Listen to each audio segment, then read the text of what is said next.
नमस्ते दोस्तों। आज हम फिर एक बार आपको धर्म का ज्ञान सुनाएंगे। गौतम बुद्ध की कुछ ऐसी सच्ची घटनाएं जिसे सुनकर शायद आप भी धर्म की राह पकड़ लो। तो शुरू करते हैं। एक बार अकबर ने बीरबल से कहा, मुझे परमात्मा दिखा दो। राजा का हुक्म था। बीरबल बहुत परेशान था कि परमात्मा को कैसे राजा को दिखाए। इसी विचार को लेकर बीरबल छुट्टी पर चला गया और उदास रहने लगा। एक दिन परिवार में चर्चा हुई। उदासी का कारण पूछा गया तो बीरबल ने बता दिया कि राजा ईश्वर के दर्शन करना चाहते हैं। बीरबल का बेटा बोला, कल सुबह मुझे आप साथ ले जाएं, मैं अपने आप राजा को दर्शन करा दूंगा। दूसरे दिन सुबह बीरबल और लड़का दरबार में पहुंचे और राजा को कहा, मेरा लड़का आपके प्रश्न के उत्तर का समाधान करेगा। राजा ने सोचा, यह लड़का क्या समाधान करेगा। लड़का बोला, इस वक्त मैं आपका गुरु हूं, मुझे उचित स्थान दिया जाए। राजा ने सोचा, बात तो ठीक कह रहा है, मैंने तो प्रश्न किया है, समाधान करने वाला गुरु समान होता है। राजा ने लड़के के लिए अपने साथ थोड़ा ऊंचा स्थान दिया। लड़का बोला, महाराज एक दूध का कटोरा मंगाओ। राजा ने दूध का कटोरा मंगाया। लड़का बोला, महाराज इस दूध में घी है। राजा बोला, हां है। लड़का बोला, पहले मुझे आप उसका दर्शन कराओ। राजा बोला, तू मूर्ख है, घी के दर्शन ऐसे थोड़े होते हैं। पहले दूध को गर्म करना पड़ता है, फिर उसकी दही जमाना पड़ता है, फिर उसको मघानी में रिड़का जाता है, फिर मक्खन निकलता है, फिर उसे गर्म गर्म कढ़ाई में डाला जाता है, फिर उसकी मैल निकाली जाती है, तब जाकर घी के दर्शन होते हैं। ऐसे ही थोड़े दर्शन होते हैं। लड्ढका बोला, यही उत्तर है आपके प्रश्न का। पहले इंसान को तपना पड़ता है, फिर उसको जमना पड़ता है, फिर उसको साधना करनी पड़ती है, फिर उसको ध्यान की अग्नि में तपना होता है, फिर उस ईश्वर के दर्शन होते हैं। अकबर समझ गया और बोला, तू वाकई ही मेरा गुरु है। ईश्वर को जानने के लिए बहुत कुछ करना पड़ता है। वैसे हर आत्मा में ईश्वर का अंश है और उसी को ईश्वर का रूप समझना चाहिए, तभी सुख की प्राप्ति होती है। यह भी संसार का एक नियम है। दुनिया में जो तरक्की हो रही है या देश में कोई तरक्की करता है तो उसे जरूर देखना चाहिए, चाहे घर की टीम हो या बाहरी लोगों को मिलाकर बनाई हुई हो।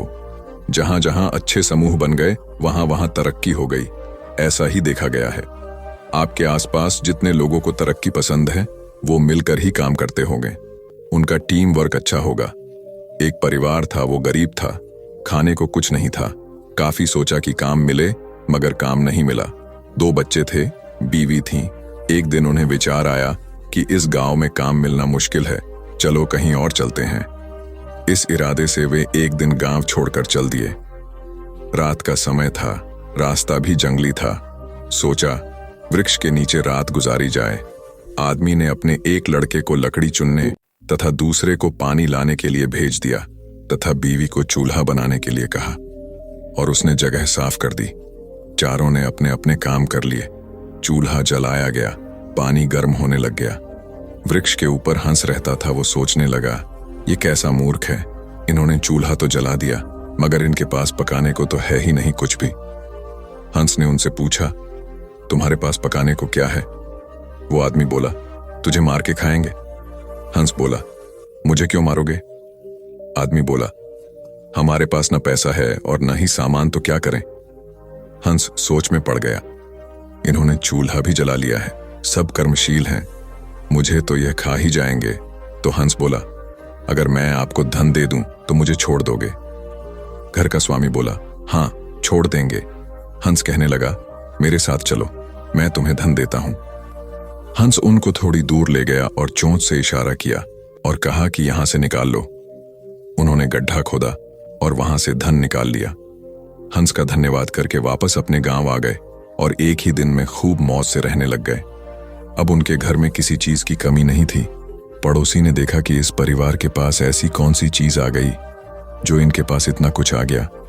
उसने छोटे लड़के को बुलाकर सारी बात पूछ ली कि पैसा कहां से आया है। उनके भी 2 बच्चे थे, उन्होंने भी ऐसी योजना बनाई और चल दिए। उन्होंने भी उसी वृक्ष के नीचे डेरा लगा लिया। आदमी ने अपने बड़े लड़के को कहा, लकड़ी लाओ, तथा छोटे लड़के को पानी लाने के लिए कहा, परंतु दोनों आनाकानी करने लगे। बीबी ने भी कहा कि मैं थक चुकी हूं, जैसे जैसे पानी लकड़ी इकट्ठी हो गई और पानी गर्म होने लगा, हंस फिर आया और बोला, तुम्हारे पास खाने को तो नहीं है, तो फिर क्यों पानी गर्म कर रहे हो? आदमी बोला, तुझे मार कर खाएंगे। हंस मुस्कुरा उठा और बोला, मारने वाले तो 3 दिन पहले आए थे। तुम अपना समय खराब मत करो, घर जाओ। तुम मुझे क्या मारोगे? तुम तो आपस में ही लड़ रहे हो। जिन्होंने दूसरों को जितना होता है वे खुद नहीं लड़ते। संसार का नियम भी ऐसा ही है। जिन लोगों ने तरक्की करनी है वे मिलकर चलते हैं, और आज भी संसार में उनका ही बोलबाला है। जो आपसी तालमेल में रहते हैं वे ही समाज रूपी हंस को जीत सकते हैं। बुद्ध के पास एक राजकुमार दीक्षित हो गया। दीक्षा के दूसरे ही दिन किसी श्राविका के घर उसे भिक्षा लेने बुद्ध ने भेज दिया। वह वहां गया। रास्ते में 2-3 घटनाएं ऐसी घटी लौटते में उनसे वह बहुत परेशान हो गया। रास्ते में उसके मन में ख्याल आया कि मुझे जो भोजन प्रिय हैं वे तो अब नहीं मिलेंगे। लेकिन श्राविका के घर जाकर पाया कि वही भोजन थाली है जो उसे बहुत प्रीतिकर है। वह बहुत हैरान हुआ। फिर सोचा, संयोग होगा, जो मुझे पसंद है वही आज बना होगा। वह भोजन करता है, तभी उसे ख्याल आया कि रोज तो भोजन के बाद में विश्राम करता था 2 घड़ी, आज तो फिर धूप में वापस लौटना है। लेकिन तभी उस श्राविका ने कहा कि भिक्षु बड़ी अनुकंपा होगी अगर भोजन के बाद 2 घड़ी विश्राम करो। बहुत हैरान हुआ। जब वह सोचता था यह तभी उसने यह कहा था, फिर भी सोचा संयोग की ही बात होगी कि मेरे मन भी बात आई और उसके मन में भी सहज बात आई कि भोजन के बाद भिक्षु विश्राम कर ले। चटाई बिछा दी गई, वह लेट गया। लेटते ही उसे ख्याल आया कि आज न तो अपना कोई साया है, न कोई छप्पर है अपना, न अपना कोई बिछौना है। अब तो आकाश छप्पर है, जमीन बिछौना है। यह सोचता था, वह श्राविका लौटती थी। उसने पीछे से कहा, भंते, ऐसा क्यों सोचते हैं? न तो किसी की शैया है, न किसी का साया है। अब संयोग मानना कठिन था, अब तो बात स्पष्ट थी। वह उठकर बैठ गया और उसने कहा कि मैं बड़ी हैरानी में हूं। क्या मेरे विचार तुम तक पहुंच जाते हैं? क्या मेरा अंतःकरण तुम पढ़ी लेती हो?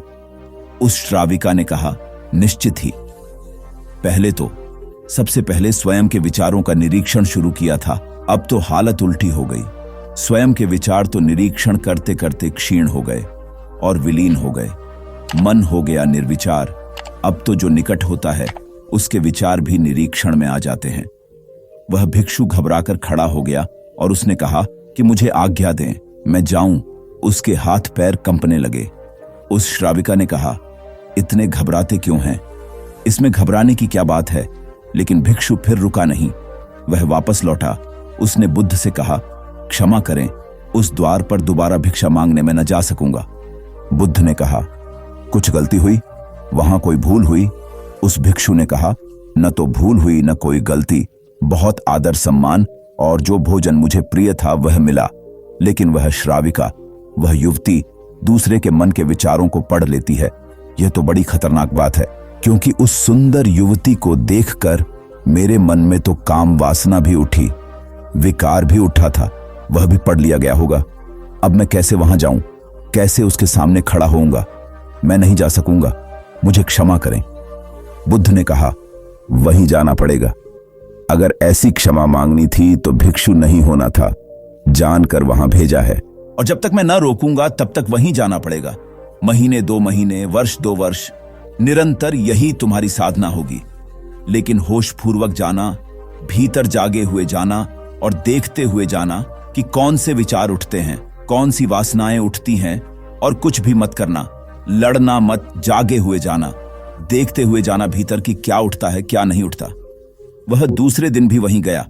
सोच लें उसकी जगह आप ही जा रहे हैं और वह श्राविका आपका मन पढ़ लेती है, और वह बहुत सुंदर है, बहुत आकर्षक है, बहुत सम्मोहक है, और वह मन पढ़ लेती है आपका।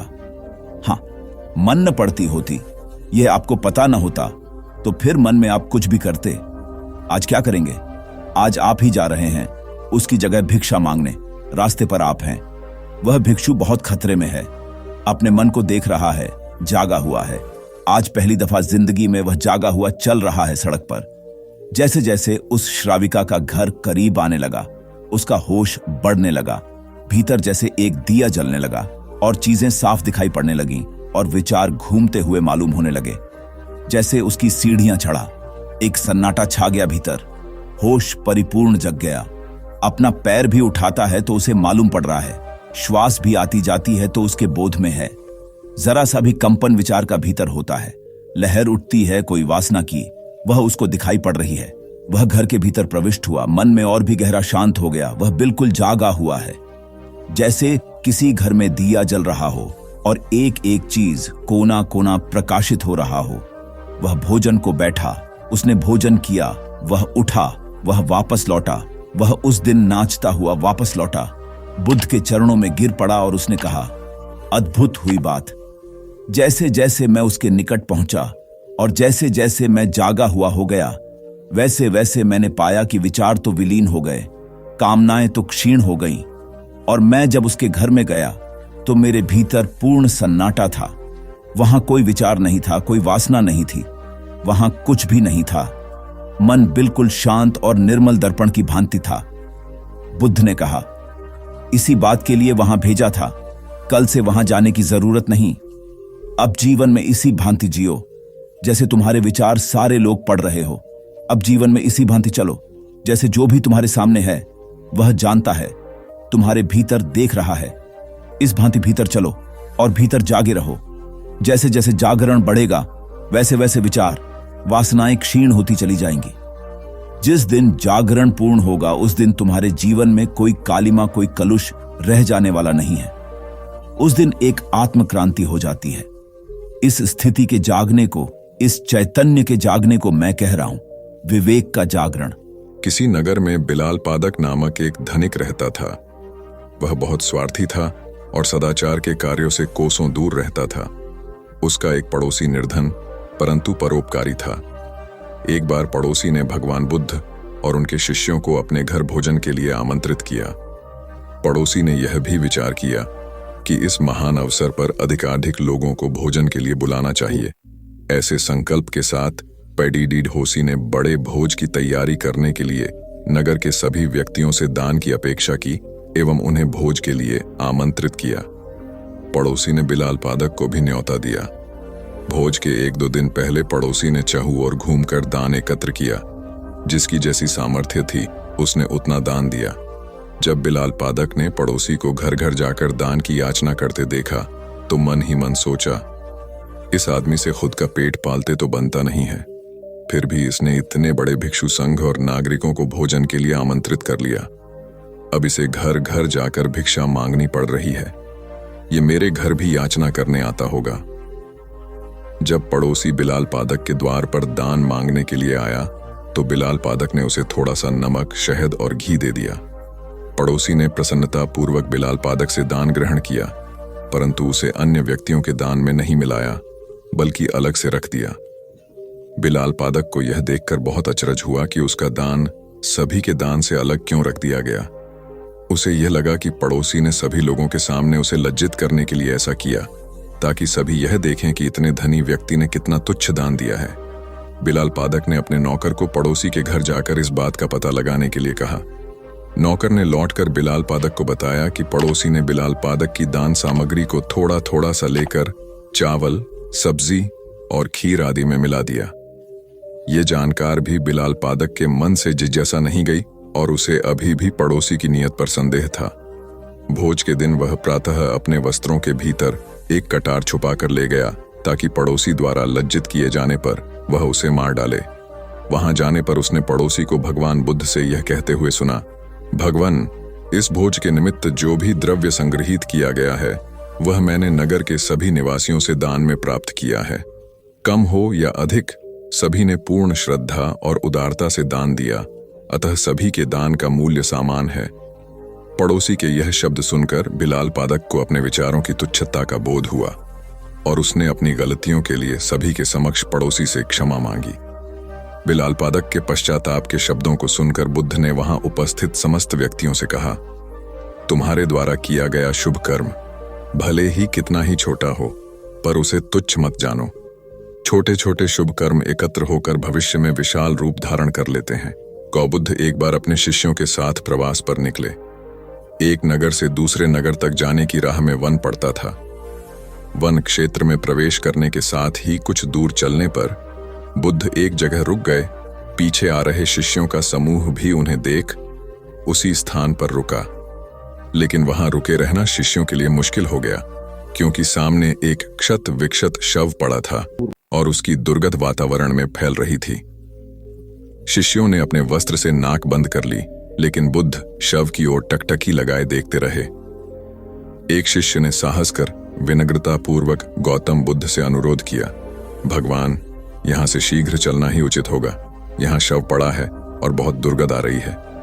बुद्ध मुस्कुराए और शिष्यों की ओर उन्मुख होते हुए बोले, बताइए, इस सब में सौंदर्य दिखाई देता है। शिष्यों ने कहा, भगवान, ये कैसा प्रश्न है? सौंदर्य और शव में जीवन था तब तक सौंदर्य, अब तो सब समाप्त हो गया। बुद्ध ने शव की ओर इशारा करके बताया, देखो, जब कभी यह व्यक्ति जीवित रहा होगा, इसकी दंत पंक्तियां अद्वितीय रही होंगी। मृत्यु के बाद भी इसके दंत देखकर यही साबित होता है। वहां खड़े सभी शिष्यों ने दृष्टि डाली तो पाया बुद्ध सही कह रहे थे। तब शिष्यों को भान हुआ कि शव में भी अच्छाई हो सकती है। दरअसल सौंदर्य निर्जीव में भी नजर आ सकता है, केवल शर्त यह है कि दृष्टि बुद्ध के समान बुराई में भी अच्छाई देखने वाली होनी चाहिए।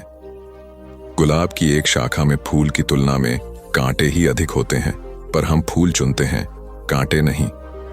ठीक इसी तरह किसी में 100 बुराइयां नहीं, अच्छाई देखनी चाहिए। महाभारत में बताया गया है कि भीष्म पितामह को इच्छा मृत्यु का वरदान प्राप्त था, अर्थात वे स्वयं जब तक मृत्यु का आह्वान न करें, काल उनके पास भी नहीं भटक सकता था। इसी तरह अमृता को लेकर अनेक कथाएं प्रचलित हैं। महात्मा बुद्ध अपने शिष्यों के साथ भिक्षाटन पर जा रहे थे। रास्ते में शिष्यों ने एक पौधे की तरफ इशारा करते हुए पूछा, भंते, इस पौधे की उम्र क्या है? बुद्ध ने बताया कि यह अमर वृक्ष है, इसकी उम्र अंतहीन है। तभी एक शिष्य ने उस वृक्ष को जड़ से उखाड़ फेंक दिया और बुद्ध से बोला, गुरुवर, मैंने उसे एक ही पल में उखाड़कर समाप्त कर दिया। बुद्ध मुस्कुराए और निस्तब्ध आगे बढ़ गए। महीनों बाद जब चातुर्मास बिताकर वे उसी रास्ते से लौटे तो सभी ने उस पौधे को वापस हरा भरा देखा। वृक्ष को उखाड़ने वाले शिष्य ने पूछा, तथागत, आपको इस पौधे की अनश्वरता का कैसे पता चला? बुद्ध ने उत्तर दिया, मैं इस नन्हे से पौधे की अनंत जिजीविषा को जानता था। यह जीवन और अमरता की पहली शर्त है। जिसमें यह भावना है वही जीवन को दीर्घ बना सकता है। गौतम बुद्ध किसी यात्रा पर जा रहे थे। उनका परम प्रिय शिष्य आनंद भी उनके साथ था। चलते चलते दोपहर हो गई तो बुद्ध एक घने वृक्ष के नीचे जाकर बैठ गए। आनंद भी पास में ही बैठ गया। कुछ देर बाद बुद्ध को प्यास लगी। उन्होंने आनंद को पानी लाने के लिए कहा। आनंद ने आसपास घूमकर देखा तो कोई कुआं, तालाब या नदी नहीं दिखाई दी। एक नाला अवश्य दिखाई दिया जिसमें पहाड़ों से बहने वाले झरने का पानी बह रहा था। थोड़ी देर पहले ही कुछ बैलगाड़ियां वहां से होकर गुजरी थीं, जिनके पहियों के कारण कीचड़ व धूल से पानी गंदा हो गया था। आनंद ने यह दृश्य देखा तो वह खाली हाथ लौट आया। उसने बुद्ध को इस विषय में बताया और यह कहा कि मैं नदी खोजकर वहां से पानी ले आता हूं। यह सुनकर बुद्ध ने कहा, आनंद, पानी नाले से ही लाओ। आनंद ने बुद्ध की बात मान ली। वह नाले पर पहुंचा, किंतु उसने देखा कि पानी अब भी अस्वच्छ है। उसे ऐसा पानी बुद्ध के लिए लाना कदापि उचित नहीं लगा। वह बुद्ध से आकर बोला, भंते, वह अस्वच्छ जल आपके पीने योग्य नहीं है। मैं अभी दौड़कर नदी से पानी ले आता हूं। किंतु बुद्ध ने पुनः उसे नाले का पानी लाने के लिए भेजा। इस बार जब आनंद नाले पर गया तो उसने देखा कि पानी में जो कोचड़ व धूल की गंदगी थी वह नीचे बैठ गई है और पानी निर्मल हो गया है। वह प्रसन्न हो बुद्ध के लिए पानी ले आया। तब बुद्ध ने कहा, आनंद, व्यक्ति के लिए धैर्य रखना बहुत जरूरी है।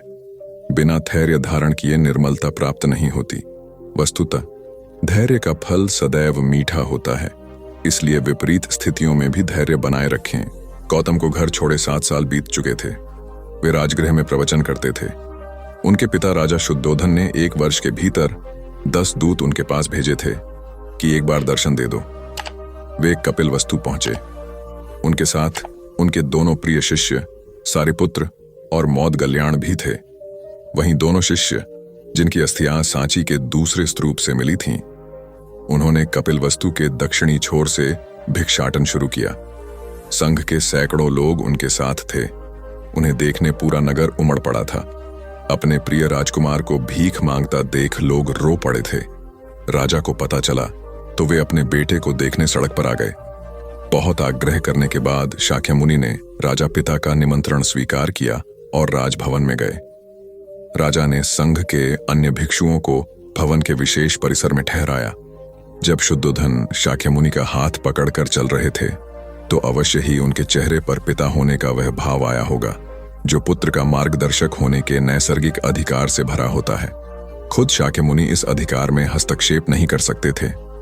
भवन में राहुल की माता यशोधरा के पास भी तुरंत यह संदेश पहुंचा कि गौतम लौट आए हैं, वे जाएं और अपने पति से मुलाकात करें। लेकिन यशोधरा ने इनकार कर दिया। गौतम उसे छोड़कर गए थे, आज लौटे हैं तो वह क्यों जाए भला उनका सत्कार करने। यशोधरा ने संदेश भिजवाया, यदि एक पल के लिए भी आर्यपुत्र ने मुझ में कोई गुण देखा हो तो वे स्वयं इस कक्ष तक आएंगे जहां से वे आधी रात बिना बताए चले गए थे। तथागत राहुल माता का संदेश पाकर उनके कक्ष की ओर बढ़े। उन्होंने दोनों शिष्यों से कहा, वे कुछ भी कहें कुछ भी करें, तुम दोनों शांत रहना, कोई प्रतिक्रिया मत करना, उन्हें सुरुचिपूर्ण वंदना करने देना। कमरे में तथागत अपनी शैली में बैठ गए। सारिपुत्र हमेशा की तरह उनकी दाईं और मौदगल्यायन उनकी बाईं और बैठे। यशोधरा आईं। वे राजकुमारी नहीं दिख रही थीं। उन्होंने तथागत के चरण स्पर्श किए और उनके सामने बैठ गई। कमरे में शांति थी। तभी राजा शुद्धोधन कमरे में आए। बेटे बहू को आमने सामने देख उन्होंने बेटे से कहा, भंते। यशोधरा ने सुना आपने काशाय वस्त्र धारण किया है तो उसने काशाय वस्त्र पहन लिए। उसने सुना आप एकाहारी हो गए हैं, वह भी एकाहारी हो गई। आपने उत्तम पलंग पर सोना त्याग दिया है तो इसने भी त्याग दिया। आपने माला का त्याग किया, गंध का त्याग किया तो इसने भी वह सब त्याग दिया। मायके वाले इसे संदेश भेजते हैं, वे इसे ले जाना चाहते हैं लेकिन यह यहीं रहती है, इसी कक्ष में। यह गुण की मूर्ति है। राजा स्नेह से अपनी बहू को देखते रहे। अचानक तथागत उठे, उस कक्ष से बाहर चले गए। शाक्यमुनि ने शिष्यों को शांत रहने को कहा था लेकिन वे स्वयं उस कक्ष से बाहर चले गए। मैं हमेशा सोचता हूं उस पल क्या हुआ होगा, उनके मन के भीतर कैसे कैसे विचार उठते होंगे। क्या संबोधि एक लघु क्षण होता है या दीर्घ क्षण? क्या संबोधि एक अनंत अभ्यास है? क्या संयम उसका गरुड़यान है? धम्मपद का 13वां श्लोक बार बार याद आता है। यथागारम दुछेन बुट्टी समति विभजति एव अभावितम चित्तम राघव समति विभजति। घर की छत मजबूत न हो, सही तरह से उसे घास फूस से ढका न गया हो तो बरसात के दिनों में उसमें से पानी रिसता है, घर भर में फैल जाता है। उसी तरह ध्यान और एकाग्रता हमारे व्यक्तित्व की छत है। ध्यान और एकाग्रता जीवन को सार्थक करते हैं। अली बहुत ही धनी व्यक्ति था और गौतम बुद्ध के ही समकालीन एक अन्य धार्मिक गुरु निगंथा नाथपुत्ता का शिष्य था। नाथपुत्ता के उपदेश बुद्ध से अलग प्रकार के थे। उपाली एक बहुत ही विलक्षण वक्ता था और वाद विवाद में भी बहुत ही कुशल था। उसके गुरु ने उसे एक दिन कहा कि वह कर्म के कार्य कारण सिद्धांत पर बुद्ध को बहस की चुनौती दे। एक लंबे और जटिल बहस के बाद बुद्ध उपाली का संदेह दूर करने में सफल रहे और उपाली को बुद्ध से सहमत होना पड़ा कि उसके धार्मिक गुरु के विचार गलत हैं। उपाली बुद्ध के उपदेशों से इतना प्रभावित हो गया कि उसने बुद्ध को तत्काल उसे अपना शिष्य बना लेने का अनुरोध किया। लेकिन उसे आश्चर्य हुआ जब बुद्ध ने उसे यह सलाह दी, प्रिय उपाली, तुम एक ख्याति प्राप्त व्यक्ति हो। पहले तुम आश्वस्त हो जाओ कि तुम अपना धर्म केवल इसलिए नहीं बदल रहे हो कि तुम मुझसे प्रसन्न हो या तुम केवल भावुक होकर यह फैसला कर रहे हो। खुले दिमाग से मेरे समस्त उपदेशों पर फिर से विचार करो और तभी मेरा अनुयायी बनो। चिंतन की स्वतंत्रता की भावना से ओतप्रोत बुद्ध के इस विचार को सुनकर उपाली और भी प्रसन्न हो गया। उसने कहा, प्रभु, यह आश्चर्य की बात है कि आपने मुझे पुनर्विचार करने के लिए कहा। कोई अन्य गुरु तो मुझे बेहिचक मुझे अपना शिष्य बना लेता। इतना ही नहीं, वह तो धूमधाम से सड़कों पर जुलूस निकालकर इसका प्रचार करता कि देखो, इस करोड़पति ने अपना धर्म त्याग कर मेरा धर्म अपना लिया है। अब तो मैं और भी आश्वस्त हो गया। कृपया मुझे अपना अनुयायी स्वीकार करें। बुद्ध ने उपाली को अपने साधारण अनुयायी के रूप में स्वीकार तो कर लिया, लेकिन उसे यह सलाह दी, प्रिय उपाली, हालांकि तुम अब मेरे अनुयायी बन चुके हो, लेकिन तुम्हें अब भी सहिष्णुता और करुणा का परिचय देना चाहिए। अपने पुराने गुरु को भी दान देना जारी रखो, क्योंकि वह अभी भी तुम्हारी सहायता पर आश्रित हैं। एक तरह का सुख तो मिलेगा, लेकिन यह भी बहुत दूर जाने वाला नहीं है। इसीलिए बुद्ध ने कहा, समाधि में सुख है, बुद्धोत्पाद में सुख है। यह तो परम व्याख्या हुई सुख की, फिर यह भी तो हुआ नहीं है। तो उनके वचन सुनो, उनके पास उठो बैठो, जिनके भीतर यह क्रांति घटी है, जिनके भीतर यह सूरज निकला है, जिनका प्रभात हो गया है। जहां सूर्योदय हुआ है उनके पास रमो, इसमें सुख है, मगर इसमें ही रुक मत जाना। ध्यान रखना कि जो उनको हुआ है वह तुम्हें भी करना है। उस करने के उपाय का नाम समाधि है। सुनो बुद्धों को और चेष्टा करो बुद्धों जैसे बनने की। उस चेष्टा का नाम समाधि है। उस चेष्टा का फल है बुद्धोत्पोद। सुनो बुद्धों के वचन, फिर बुद्धों जैसे बनने की चेष्टा में लगना। ध्यान, समाधि, योग। और जिस दिन बन जाओ उस दिन परम सुख। एक दिन बुद्ध प्रातः भिक्षुओं की सभा में पधारे। सभा में प्रतीक्षारत उनके शिष्य यह देख चकित हुए कि बुद्ध पहली बार अपने हाथ में कुछ लेकर आए थे। उनके हाथ में एक रूमाल था। बुद्ध के हाथ में रूमाल देखकर सभी समझ गए कि इसका कुछ विशेष प्रयोजन होगा। बुद्ध अपने आसन पर विराजे। उन्होंने किसी से कुछ न कहा और रूमाल में कुछ दूरी पर 5 गांठें लगा दी। सब उपस्थित यह देख मन में सोच रहे थे कि अब बुद्ध क्या करेंगे, क्या कहेंगे। बुद्ध ने उनसे पूछा, कोई मुझे यह बता सकता है कि क्या यह वही रूमाल है जो गांठें लगने के पहले था? शारिपुत्र ने कहा, इसका उत्तर देना कुछ कठिन है। एक तरह से देखें तो रूमाल वही है, क्योंकि इसमें कोई परिवर्तन नहीं हुआ है। दूसरी दृष्टि से देखें तो पहले इसमें 5 गांठ नहीं लगी थी, अतः यह रूमाल पहले जैसा नहीं रहा। और जहां तक इसकी मूल प्रकृति का प्रश्न है, वह अपरिवर्तित है। इस रूमाल का केवल बाह्य रूप ही बदला है, इसका पदार्थ और इसकी मात्रा वही है। तुम सही कहते हो शारिपुत्र, बुद्ध ने कहा। अब मैं इन गांठों को खोल देता हूं। यह कहकर बुद्ध रूमाल के दोनों सिरों को एक दूसरे से दूर खींचने लगे। तुम्हें क्या लगता है शारिपुत्र, इस प्रकार खींचने पर क्या मैं इन गांठों को खोल पाऊंगा? नहीं तथागत, इस प्रकार तो आप इन गांठों को और अधिक सघन और सूक्ष्म बना देंगे और ये कभी नहीं खुलेंगी, शारिपुत्र ने कहा। ठीक है, बुद्ध बोले। अब तुम मेरे अंतिम प्रश्न का उत्तर दो कि इन गांठों को खोलने के लिए मुझे क्या करना चाहिए। शारिपुत्र ने कहा, तथागत, इसके लिए मुझे सर्वप्रथम निकटता से यह देखना होगा कि ये गांठें कैसे लगाई गई हैं। इसका ज्ञान किए बिना मैं इन्हें खोलने का उपाय नहीं बता सकता। तुम सत्य कहते हो शारिपुत्र, तुम धन्य हो, क्योंकि यही जानना सबसे आवश्यक है। आधारभूत प्रश्न यही है।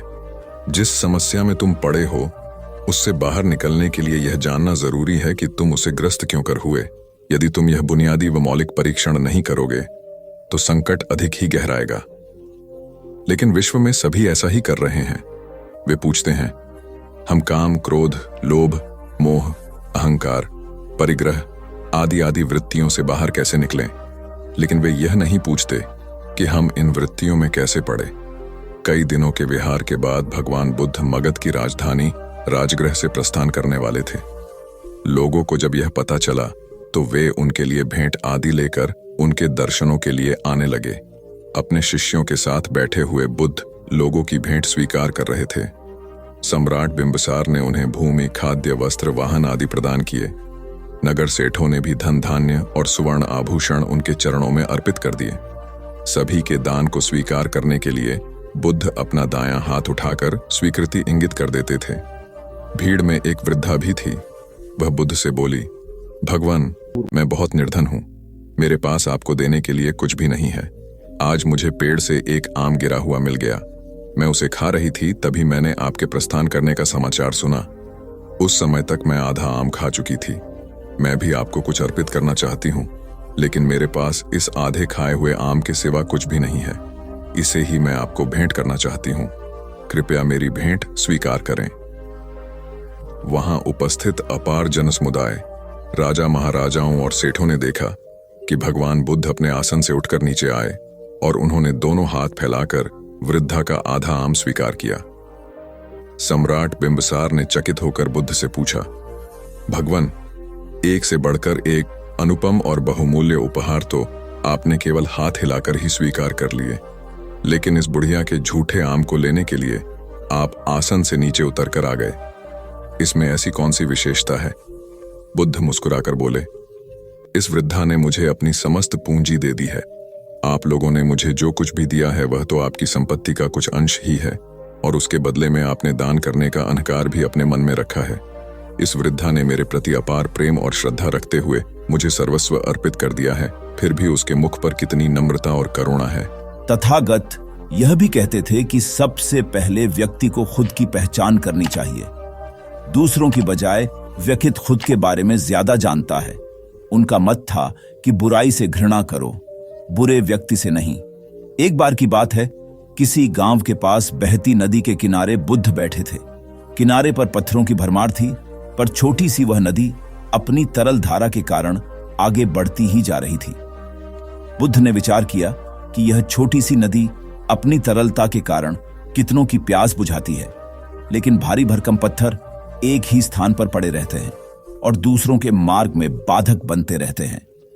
इस घटना की सीख यह है कि दूसरों के रास्ते में रोड़े अटकाने वाले खुद कभी आगे नहीं बढ़ पाते, परंतु जो दूसरों को सद्भाव और स्नेह देता है वह स्वयं भी आगे बढ़ जाता है। बुद्ध ऐसे ही विचारों में मगन थे कि तभी उन्होंने ग्रामीणों की एक भीड़ को अपनी ओर आते देखा। बड़ा शोर था और लोग किसी युवती के प्रति अपशब्द बोल रहे थे। तथागत ने देखा कि लोग एक युवती को घसीट कर ला रहे थे और उसको गाली भी दे रहे थे। भीड़ के नजदीक आने पर बुद्ध ने लोगों से युवती को पीटने और अपशब्द कहने का कारण पूछा। लोगों ने कहा कि यह स्त्री व्यभिचारी है और हमारे समाज का नियम है कि यदि व्यभिचारी स्त्री पकड़ी जाए तो उसे पत्थरों से कुचलकर मार डालना चाहिए। तथागत ने युवती की ओर देखा और कहा, जो तुम चाहते हो वही करो, पर मेरी एक शर्त है कि पत्थर मारने का अधिकारी वही है जिसने कभी व्यभिचार न किया हो और न ही उसके मन में ऐसे विचार कभी आए हों। इतना कहकर तथागत शांत हो गए। चारों ओर मौन था। कुछ समय बाद लोगों की भीड़ मन में पश्चाताप का भाव लिए हुए वहां से विदा हो गई।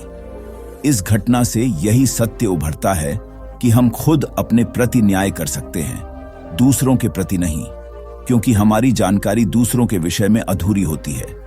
यदि हम किसी के प्रति न्याय करना चाहते हैं तो उसे ऐसा प्यार और स्नेह मिलना चाहिए कि खुद ही अपने दोषों को स्वीकार कर ले और उन्हें पुनः न दोहराने का व्रत ले। अंतिम दिन है।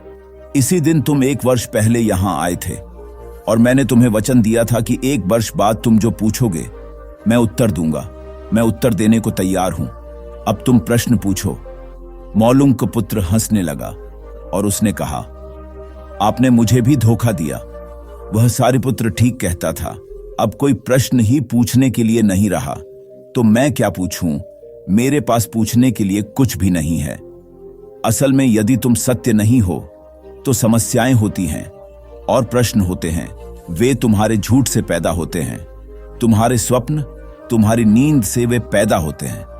जब तुम सत्य, प्रामाणिक, मौन, समग्र होता हो, वे तिरोहित हो जाते हैं। मेरी समझ ऐसी है कि मन की एक अवस्था है जहां केवल प्रश्न होते हैं और मन की एक अवस्था है जहां केवल उत्तर होते हैं, और वे कभी साथ साथ नहीं होते। यदि तुम अभी भी पूछ रहे हो तो तुम उत्तर नहीं ग्रहण कर सकते।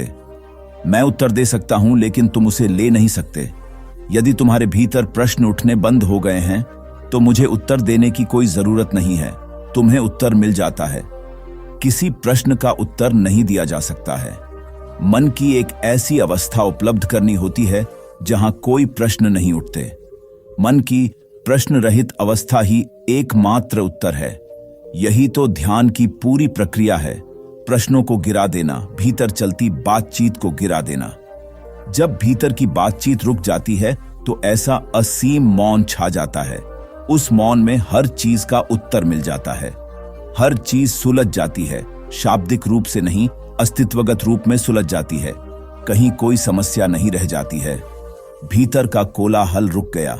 वह बिल्कुल भूल गया कि कब 1 वर्ष बीत गया। कौन फिक्र करता है?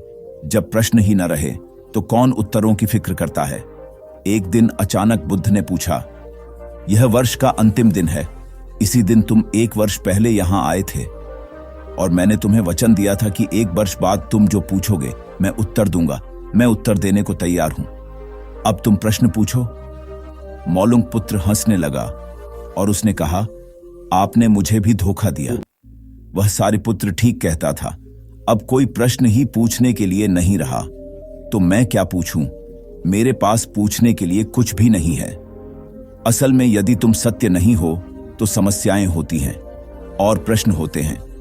वे तुम्हारे झूठ से पैदा होते हैं, तुम्हारे स्वप्न, तुम्हारी नींद से वे पैदा होते हैं। जब तुम सत्य, प्रामाणिक, मौन, समग्र होता हो, वे तिरोहित हो जाते हैं। मेरी समझ ऐसी है कि मन की एक अवस्था है जहां केवल प्रश्न होते हैं और मन की एक अवस्था है जहां केवल उत्तर होते हैं, और वे कभी साथ साथ नहीं होते।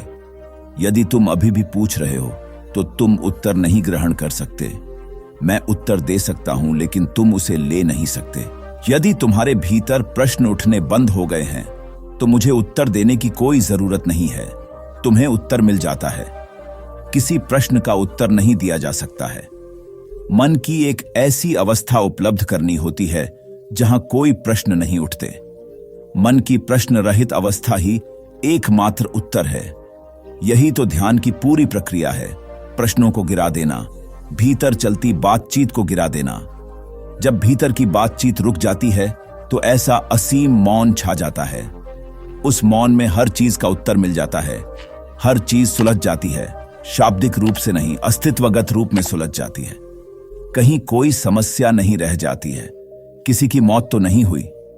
यह सुनकर घर के लोग आश्चर्य से कहने लगे, गौतमी, ये तू क्या कह रही है? यहां कितने आदमी मर चुके हैं, इसका कोई हिसाब है? गौतमी, तो मैं आपके घर से सरसों न लूंगी। गौतमी दूसरे घर गई। सब जगह उसे वही जवाब मिला। उसने समझा शायद सारे नगर में यही बात हो। उसे एकदम ध्यान आया कि बुद्ध भगवान ने शायद जानबूझकर ही मुझे सरसों मांगने के लिए भेजा है। वह शीघ्र ही अपने मृत पुत्र को नगर के बाहर श्मशान में ले गई। उसे अपने हाथ में लेकर बोली, प्रिय पुत्र, मैंने समझा था शायद तुम ही अकेले मरने के लिए पैदा हुए हो, लेकिन अब मुझे मालूम हुआ कि मौत सबके लिए है। जो पैदा हुआ है उसे एक न एक दिन अवश्य मरना है। इतना कहकर अपने पुत्र को श्मशान में रख वहां से लौट आई। लौटकर गौतमी बुद्ध के पास गई। बुद्ध ने पूछा, गौतमी, सरसों के दाने मिल गए? गौतमी, भगवान, सरसों नहीं चाहिए, उनका काम हो गया है। बजाय और भी कहीं अधिक बढ़ जाएंगी, क्योंकि किसी भी निर्दोष जीव को मारकर कोई भी व्यक्ति खुशी नहीं प्राप्त कर सकता। आपकी समस्या का हल निर्दोष जीवों को मारने से कैसे हो सकता है? आप राजा हैं, आपको सोच विचार कर निर्णय लेना चाहिए। अगर आप सच में अपनी मुश्किलों का हल चाहते हैं तो दिमाग से काम लीजिए। मुश्किलें तो आती जाती रहती हैं, यही जिंदगी का सच है। किसी निर्दोष जीव को मारने से समस्याएं नहीं समाप्त होंगी, बल्कि उसका हल आपको बुद्धि से ही निकालना होगा। बुद्ध की बात सुनकर अजातशत्रु उनके चरणों में गिर पड़े और अपनी भूल की क्षमा मांगने लगे। अजातशत्रु ने ऐलान करा दिया कि अब से उनके राज्य में किसी निर्दोष जीव की हत्या नहीं की जाएगी। दिन एक शिक्षित युवक बुद्ध के पास आया। उसने बुद्ध को प्रणाम कर अपनी जिज्ञासा रखी, गुरुजी, आप ईश्वर की बात करते हैं। क्या आपने ईश्वर के दर्शन किए हैं जो आप साधिकार इस विषय पर इतना कुछ कह पाते हैं? बुद्ध ने कुछ नहीं कहा और स्नेहपूर्वक उसके सिर पर हाथ फेर दिया। युवक ने समझा कि बुद्ध के पास मेरे प्रश्न का उत्तर नहीं है। फिर उन्होंने कहा, आओ हम कुछ देर यहाँ के बगीचे में घूमें। बगीचे में गुलाब और रजनीगंधा के सुगंधित फूल लगे थे। युवक बोला, गुरुजी, इन फूलों की सुगंध से सारा वातावरण महक रहा है। बुद्ध ने कहा, वत्स, तुम ठीक कहते हो, किंतु एक बात बताओ कि यह सुगंध तुम्हें दिखाई दे रही है? युवक बोला, जी नहीं, सुगंध तो अनुभव की जाती है। तब बुद्ध ने कहा, बस यही तुम्हारे प्रश्न का उत्तर है। तुम्हारे शरीर में जब कभी कहीं चोट लगती है तो दर्द होता है। क्या इस दर्द को तुम देख सकते हो? युवक बोला, नहीं, वह भी अनुभूत ही होता है। बुद्ध ने अंतिम रूप से युवक का समाधान करते हुए कहा, आत्मा और परमात्मा के साथ भी यही बात है। आत्मा को परमात्मा की अनुभूति के द्वारा उसका साक्षात्कार होता है, न कि स्थूल नेत्रों से। युवक अब पूर्णतः संतुष्ट था। बुद्ध का आभार मानते हुए वह चला गया। परमात्मा सदैव अनुभूति के स्तर पर ही घटता है, और यह घटना तब होती है जब मन पूर्णतः निर्लिप्त तथा संभव को प्राप्त हो चुका हो। महात्मा बुद्ध नदी के किनारे एकांत में अपनी कुटिया में रहते थे। उन्होंने कुटिया के चारों ओर हरे भरे वृक्ष लगा रखे थे, जिन पर सुबह शाम पक्षियों का कलरव गूंजता रहता था। प्रकृति का यह मधुर सान्निध्य महात्मा बुद्ध को सदैव आनंदित रखता था। पक्षी और पेड़ पौधे तो मानो उनका परिवार ही बन गए थे। एक दिन महात्मा बुद्ध प्रातःकालीन उठे ही थे कि द्वार पर उन्हें एक सेठ जी खड़े नजर आए। उन्हें चिंताग्रस्त देख महात्मा बुद्ध ने उनसे समस्या जाननी चाहिए। सेठ जी बोले, महाराज, मेरे पास विशाल संपदा है, भरा पूरा परिवार है और मुझे कोई रोग भी नहीं है। फिर भी मुझे नींद नहीं आती, रात भर करवटें ही बदलता रहता हूं। महात्मा बुद्ध ने आत्मीयता से सेठ जी के सिर पर हाथ फेरकर कहा, सेठ, तुम्हारे पास सब कुछ भले ही हो, किंतु वह नहीं है जो नींद के लिए आवश्यक है। सेठ ने पूछा, वह क्या है महाराज? महात्मा बोले, तुम चारों ओर चिंताओं से घिरे हो। धन संपत्ति की चिंता, व्यापार व्यवसाय की चिंता, परिवार की चिंता। स्मरण रखो कि चिंता चैन में शत्रुता है। सेठ ने इससे बचने का उपाय पूछा तो उन्होंने कहा, तुम प्रकृति से शिक्षा ग्रहण करो। पेड़ पौधे, फूल, पानी और प्रकाश के रूप में उसकी अनंत संपदा चारों ओर बिखरी हुई है, किंतु वह चिंता मुक्त है। अपनी इस दौलत को पूरी दुनिया पर दोनों हाथों से सत्य लुटाती रहती है। तुम यदि उससे प्रेरणा लेकर अपना जीवन भी उसके अनुरूप बना लोगे तो तुम्हें न केवल नींद आएगी बल्कि अतीव शांति महसूस होगी। सेठ ने महात्मा बुद्ध की बात का मर्म समझा और लोक कल्याण की राह पर चल पड़ा। धन और ज्ञान देने से बढ़ते ही हैं, इसलिए इनके संग्रह के साथ साथ इनके दान की वृत्ति भी रखनी चाहिए। एक गरीब किसान गौतम बुद्ध का बहुत बड़ा भक्त था। एक दिन वह बुद्ध के पास आया और अपने गांव आने का आग्रह किया। बुद्ध उसके गांव पहुंचे तो सारा गांव उन्हें देखने व सुनने के लिए उमड़ पड़ा, किंतु वह किसान नहीं आया। हुआ यह कि उसी दिन किसान के बैलों की जोड़ी कहीं खो गई। किसान इस दुविधा में रहा कि बुद्ध का प्रवचन सुने या अपने बैलों को खोजे। काफी सोचने के बाद उसने अपने बैलों को खोजने का निर्णय किया। घंटों भटकने के बाद बैल मिले। थकाहारा किसान घर आया और भोजन कर सो गया। अगले दिन वह अति संकोच से क्षमा प्रार्थी बन बुद्ध के पास पहुंचा तो वे बड़े स्नेह से बोले, मेरी दृष्टि में यह किसान मेरा सच्चा अनुयायी है। इसने उपदेश से अधिक महत्व कर्म को दिया। यदि यह कल बैलों को न ढूंढते हुए उपदेश सुनता तो मेरी बातें इसकी समझ में नहीं आती, क्योंकि मन बैलों में अटका रहता। इसने कर्म को महत्व देकर प्रशंसनीय काम किया। सार यह है कि हम जहां जिस भूमिका में हों उसका ईमानदारी से निर्वाह करें। यही सच्ची आध्यात्मिकता है, क्योंकि प्रत्येक धर्म कर्म को ही सर्वोपरि महत्व देता है। गौतम बुद्ध को उनके अनुयायी यदि स्नेह से कहीं बुलाते तो वे अवश्य जाते। फिर जब बुद्ध पहुंचते तो श्रोताओं की भारी भीड़ उमड़ पड़ती। बुद्ध के वचनों में जो अमृतत्व होता था उसका पान करना सभी को प्रीतिकर लगता था। उनके उपदेशों में ऐसा कुछ अवश्य होता था जिससे गंभीर समस्याएं सुलझ जाती और कुछ न कुछ सार्थक भी प्राप्त हो। सार यह है कि हम जहां जिस भूमिका में हो उसका ईमानदारी से निर्वाह करें। यही सच्ची आध्यात्मिकता है, क्योंकि प्रत्येक धर्म कर्म को ही सर्वोपरि महत्व देता है। गौतम बुद्ध के पास उनका प्रिय शिष्य पूर्ण पहुंचा। बुद्ध ध्यानावस्था में बैठे थे। पूर्ण के पहुंचने पर उन्होंने आंखें थोड़ी सी खोली और पूर्ण से आने का कारण पूछा तो उसने कहा, मैं धर्म प्रचार के लिए जाना चाहता हूं, आपकी आज्ञा चाहिए।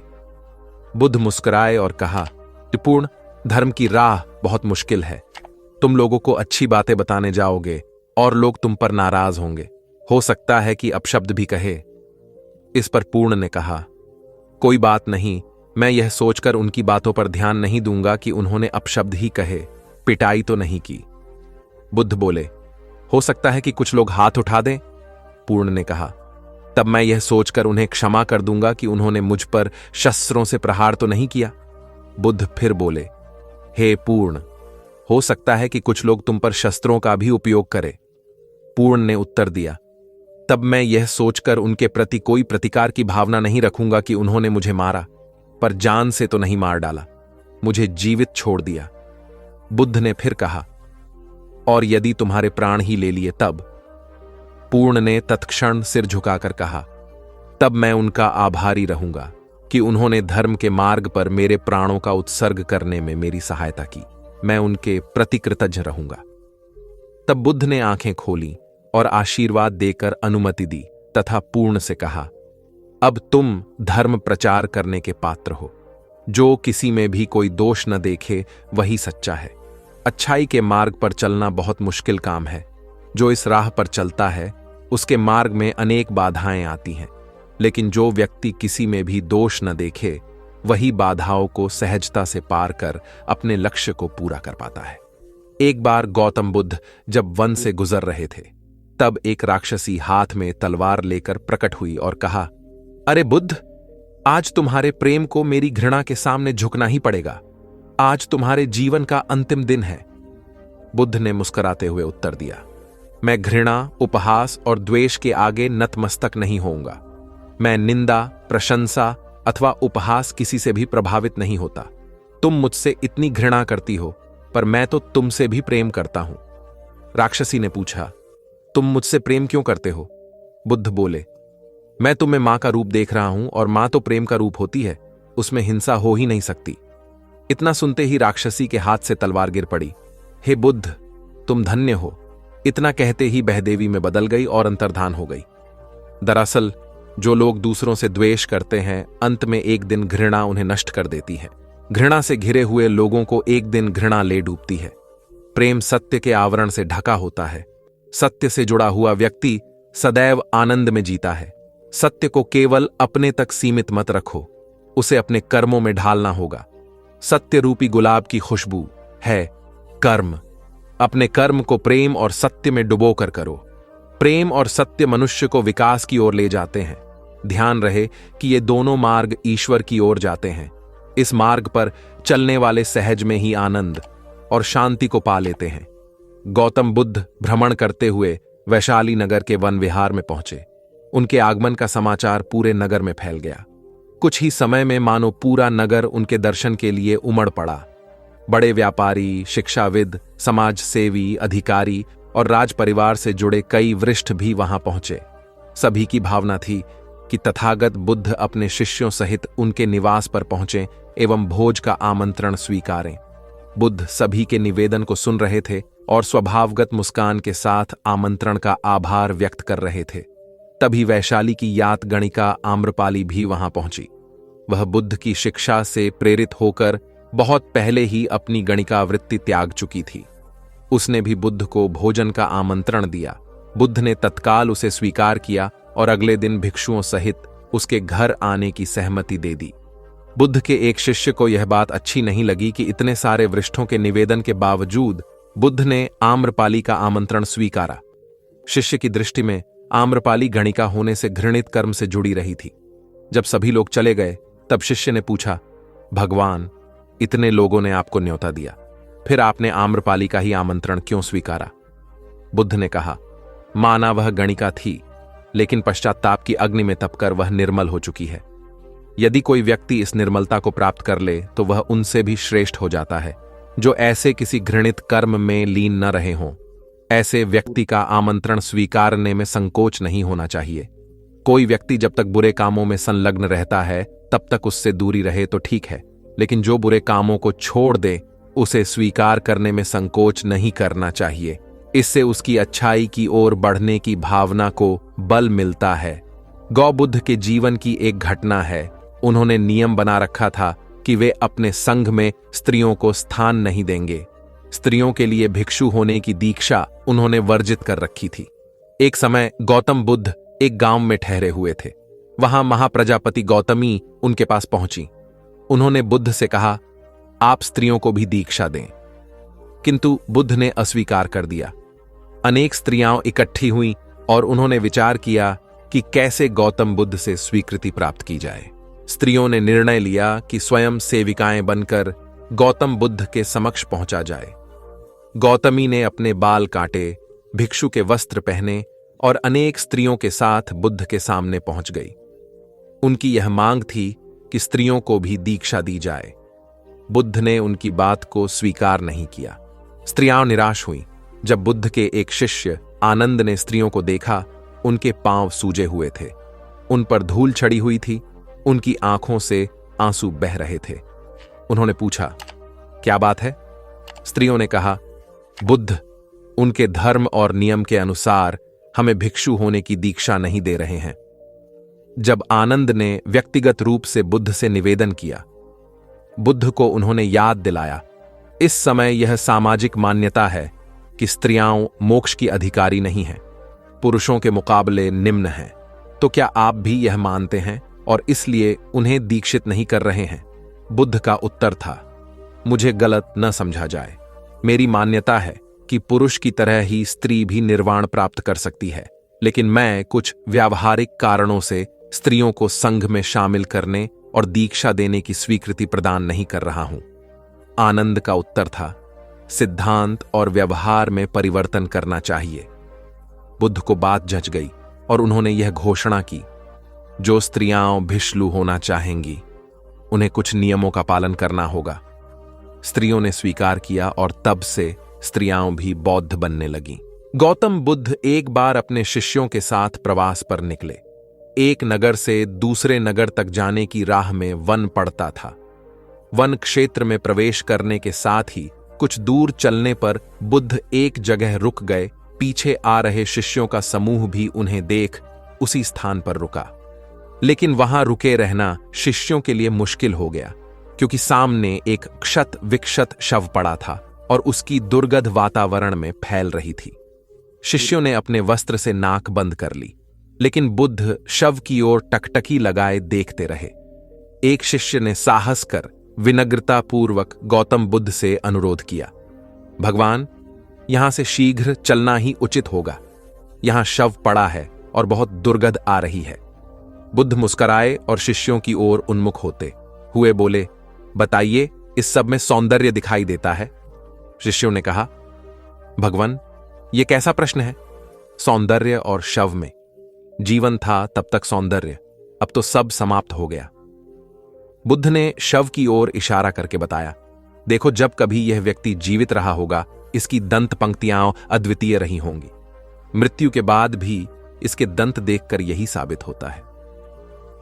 वहां खड़े सभी शिष्यों ने दृष्टि डाली तो पाया बुद्ध सही कह रहे थे। तब शिष्यों को भान हुआ कि शव में भी अच्छाई हो सकती है। दरअसल सौंदर्य निर्जीव में भी नजर आ सकता है। केवल शर्त यह है कि दृष्टि बुद्ध के समान बुराई में भी अच्छाई देखने वाली होनी चाहिए। गुलाब की एक शाखा में फूल की तुलना में कांटे ही अधिक होते हैं, पर हम फूल चुनते हैं, कांटे नहीं। ठीक इसी तरह किसी में 100 बुराइयां नहीं, अच्छाई देखनी चाहिए। प्राचीन सियालकोट में एक बार बौद्धों का बहुत बड़ा भिक्षु संघ आया। इस संघ को एक ऐसे वेद पाठी ब्राह्मण के विषय में झांत हुआ जो इतना रूढ़िवादी था कि किसी अवैदिक पंडित की छाया भी स्वयं पर नहीं पड़ने देता था। उसे सुधारने का बीड़ा एक भिक्षु ने उठाया। अगले दिन वह अपना भिक्षा पात्र लेकर ब्राह्मण के घर पहुंच गया और पूछा, कुछ आहार पानी की सुविधा है? उसकी बात सुनकर घर के सभी लोग मौन रहे और उसकी ओर घृणा की दृष्टि से देखा। भिक्षु लौट आया। दूसरे दिन फिर गया और वही प्रश्न दोहराया। इस बार भी उसे चुप्पी और तिरस्कार का सामना करना पड़ा। वह पुनः लौट गया।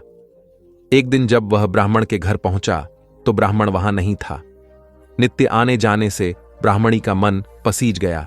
वह बोली, मैं तो तुम्हें आहार पानी दे दूं, किंतु पंडित जी की नाराजगी के कारण विवश हूं।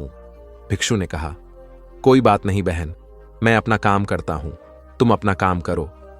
वापस लौटते हुए भिक्षु को ब्राह्मण मिल गया। उसने भिक्षु को खूब खरी खोटी सुनाई।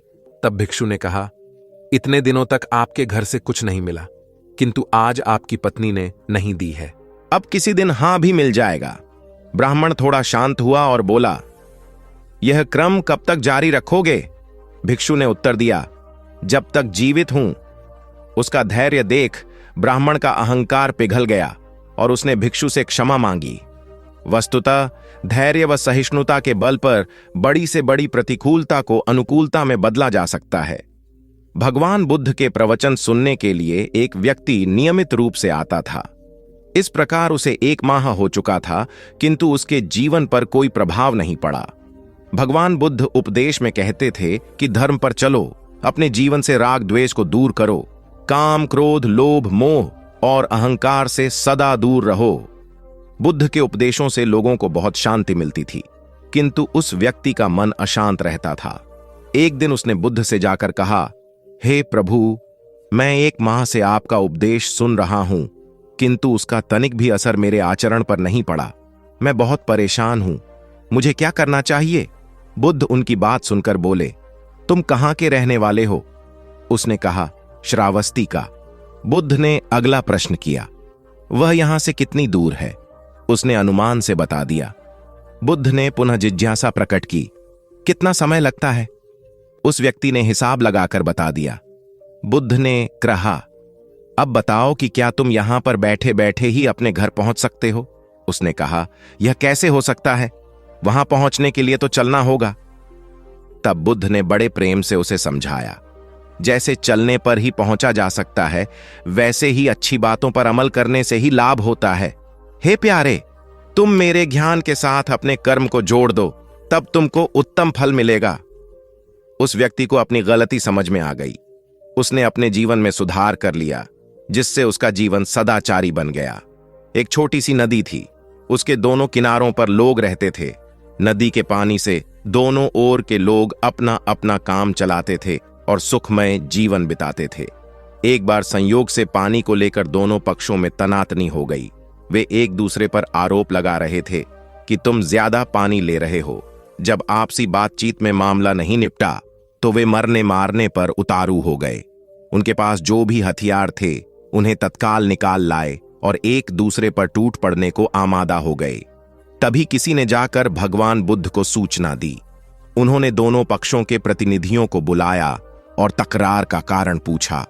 दोनों प्रतिनिधियों ने अपना अपना पक्ष रखा। बुद्ध ने दोनों की बातें सुनी और मुस्कुराकर कहा, तो तुम लोग क्या करोगे? दोनों प्रतिनिधियों ने आवेश में आकर कहा, हम खून की नदियां बहा देंगे। भगवान बुद्ध ने कहा, तो तुम्हें खून चाहिए? उन लोगों ने हतप्रभ होकर बुद्ध की ओर देखा, फिर बोले, नहीं, हमें पानी चाहिए। भगवान बुद्ध ने कहा, तो तुम्हें खून चाहिए? उन लोगों ने हतप्रभ होकर बुद्ध की ओर देखा, फिर बोले, नहीं, हमें पानी चाहिए।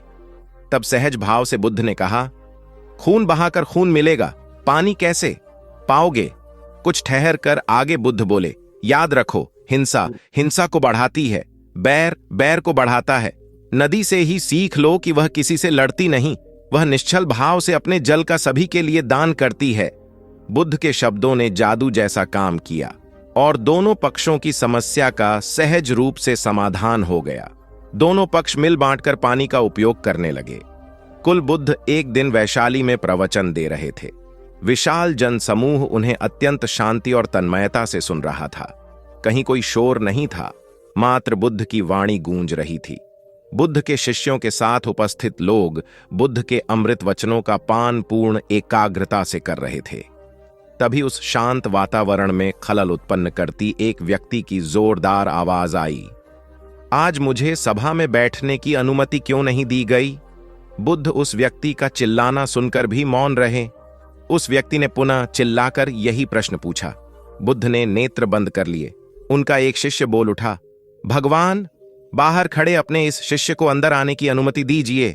बुद्ध ने नेत्र खोलकर कहा, नहीं, यह अस्पृश्य है। शिष्यगण बुद्ध के मुंह से अस्पृश्य शब्द सुनकर विस्मित हुए और उन्होंने पूछा, वह अस्पृश्य क्यों?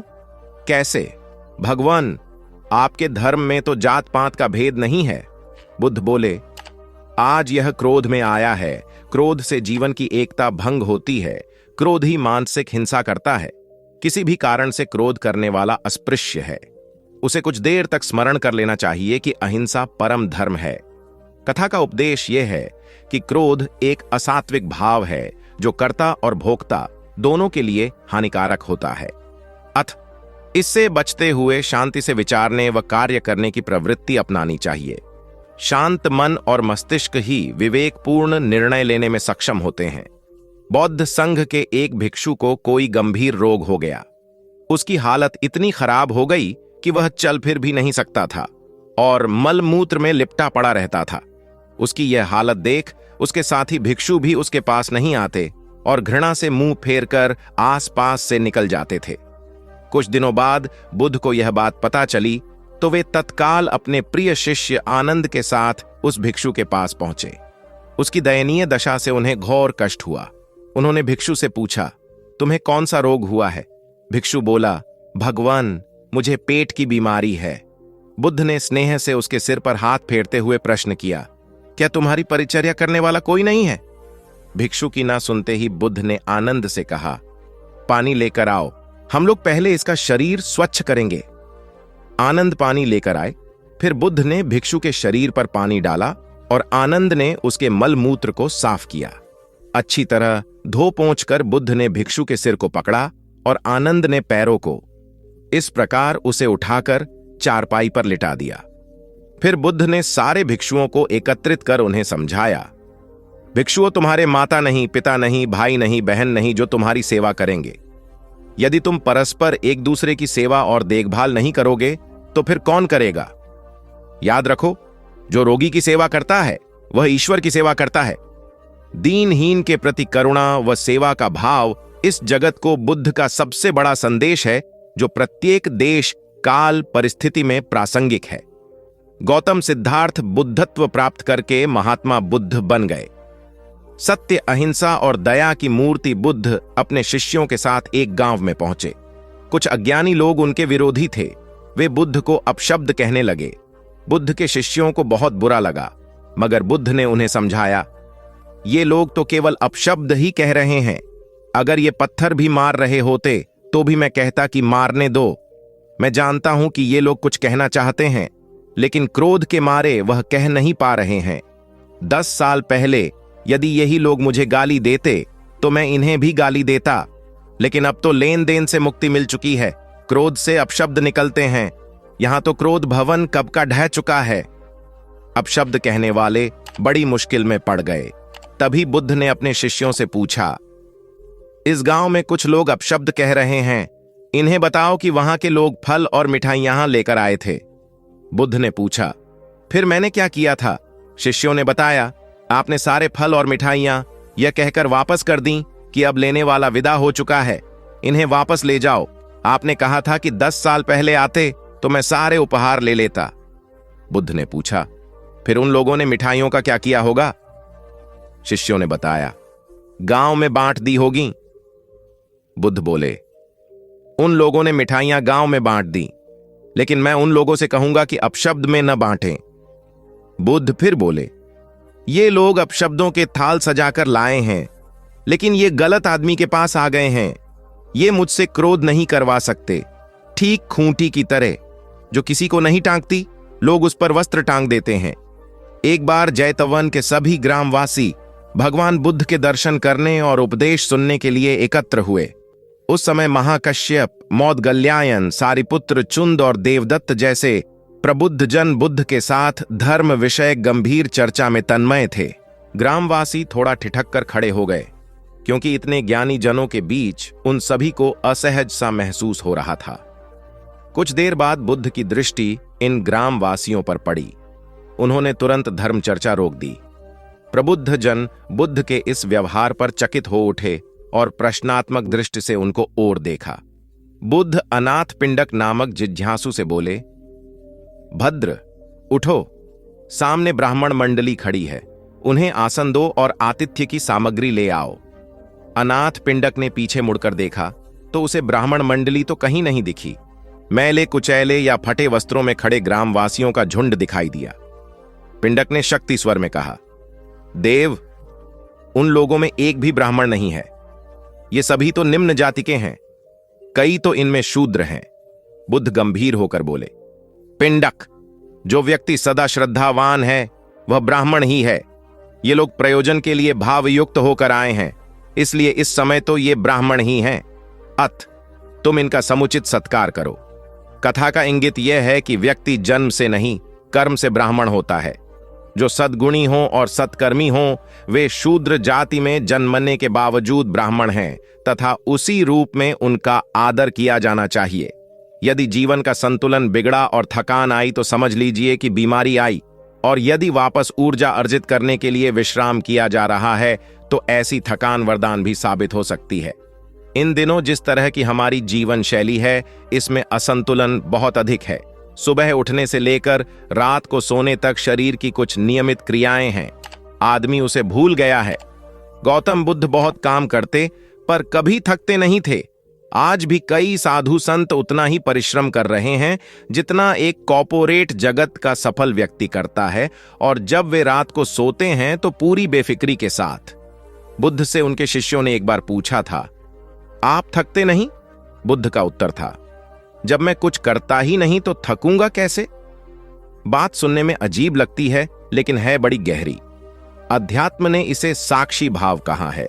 स्वयं को करते हुए देखना, यह वह स्थिति होती है जब तन सक्रिय और मन विश्राम की मुद्रा में होता है। आज ज्यादातर लोग असमय, अकारण थक जाते हैं, जिसका एक बड़ा कारण असंतुलित जीवन है। एक होता है थकान को महसूस करना और दूसरा है स्वाभाविक थकान। जिस समय आपकी रुचियों, इच्छाओं और मूल स्वभाव में धीमापन आने लगे, अकारण चिड़चिड़ाहट हो जाए, समझ लें कि यह थकान बीमारी है। इसलिए प्रतिदिन योग, प्राणायाम और ध्यान करें। ये क्रियाएं अपने आप में एक विश्राम हैं। करने वाला कोई और है, हम तो महज उसके हाथों की कठपुतली हैं। यह मनोभाव भी थकान को मिटाएगा। क्या दिक्कत है ऐसा सोच लेने में? महात्मा बुद्ध ज्ञान प्राप्ति के लिए घोर तप में लगे थे। उन्होंने शरीर को काफी कष्ट दिया, यात्राएं की, घने जंगलों में कठिन साधना की, पर आत्मज्ञान की प्राप्ति नहीं हुई। निराश हो बुद्ध सोचने लगे, मैंने अभी तक कुछ भी प्राप्त नहीं किया, अब आगे क्या कर पाऊंगा? निराशा, अविश्वास के इन नकारात्मक भावों ने उन्हें क्षुब्ध कर दिया। कुछ ही क्षणों के बाद उन्हें प्यास लगी। वे थोड़ी दूर स्थित एक झील तक पहुंचे। वहां उन्होंने एक दृश्य देखा कि एक नन्ही सी गिलहरी के 2 बच्चे झील में डूब गए। पहले तो वह गिलहरी जड़वत बैठी रही, फिर कुछ देर बाद उठकर झील के पास गई, अपना सारा शरीर झील के पानी में भिगोया और फिर बाहर आकर पानी झाड़ने लगी। ऐसा वह बार बार करने लगी।